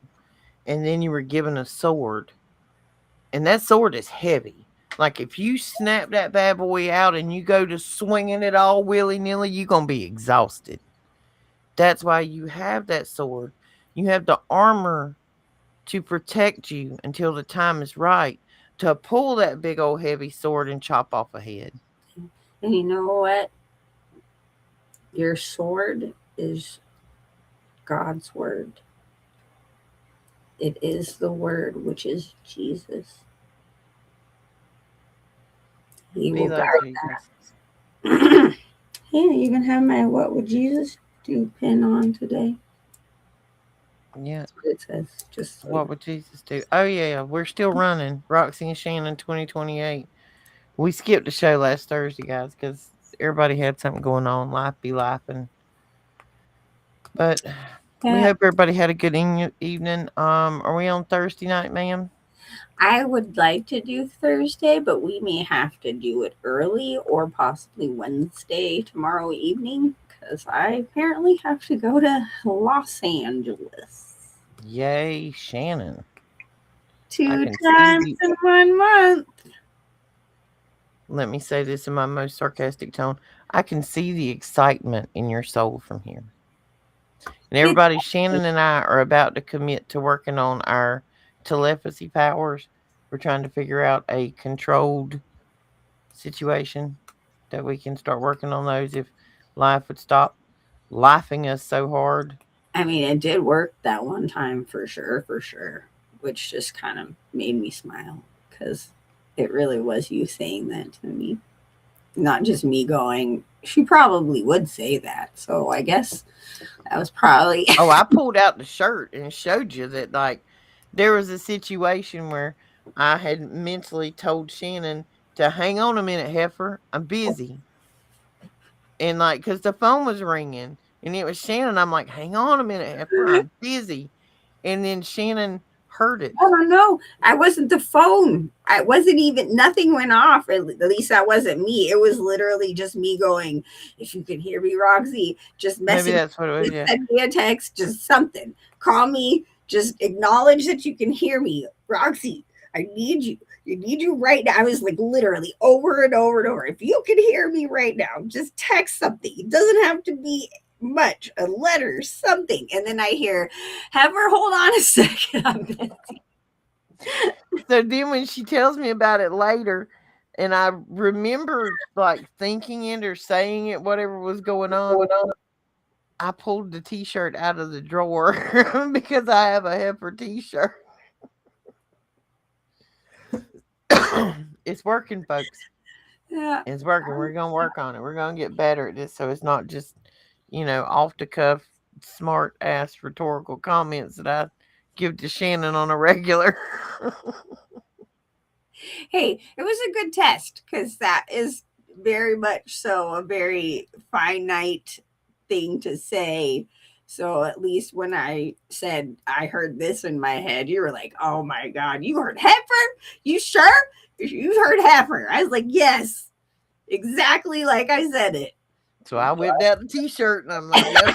I actually have do I have it sitting in? No, I don't have it on my desk. I actually have a heifer cup because my truck is named my heifer Betsy. My heifer Betsy, the black and white dairy cows. I call her heifer Betsy. She was black, and I put a little bit of white on her when I backed into my roommate's van one time, but she's all back black again now. You shouldn't have parked that big old circus mobile out of position. There was 4 of us, man, in one big house, in 2 parking spots and 4 vehicles. He was out of position. I backed up and whipped it. I did not whip it good. Whip it real good. Yep, I know. Did y'all know that's actually a form of autism? How me and Shannon and everybody will just say a word and you bop off on a song. That's why I throwed her the electric slide one while ago and she didn't catch it. Because Listen to the electric slide. It wasn't not a line dancer. I found the thing the other day and it was showing you like some of the traits of people that are on the autism spectrum in the whole song thing we do. Like me and Shannon will be on the phone. We'll be talking an hour, 2 hours, and one of us says a word. It's like a keyword in the song. It's like Miami, and all of a sudden you go off to Miami, Miami. I'm the worst. I'm the worst. That everywhere I go, everything I do, there's a song that pops up, and I not only have to sing it out loud, but I have to dance to it at the same time. It's a problem. And great. So I just was like, so you're trying to tell me them that songs that make me dance like that used to play in the Great. strip club, so we don't play them in the truck no more. Mm. All right, everybody. Good night. We will be back tomorrow night or Thursday, my loves. Remember, you can I forget we have these. If you would like to make a donation to the show, there's a link for Shannon. There's a link for me. We don't make diddly squat off of this because we need more subscribers. So if you want to help us, go do that. If you do anything, go subscribe. Oh, The hey. Roxy Files, Children of the Most High. And if anybody wants a really quick laugh, just for fun, there is a really funny video of Will Smith out there with the More You Know campaign pre-Oscars. Just gonna throw that out there. You seen it to me the other day. I never got to watch it. Just look it up. It'll bring a smile to your heart knowing the hypocrisy and the laughter and just the moment, anyways. Thank you everybody for joining us. Thank you, Mike, Snowball, Big E, everybody, Kent, Miss K.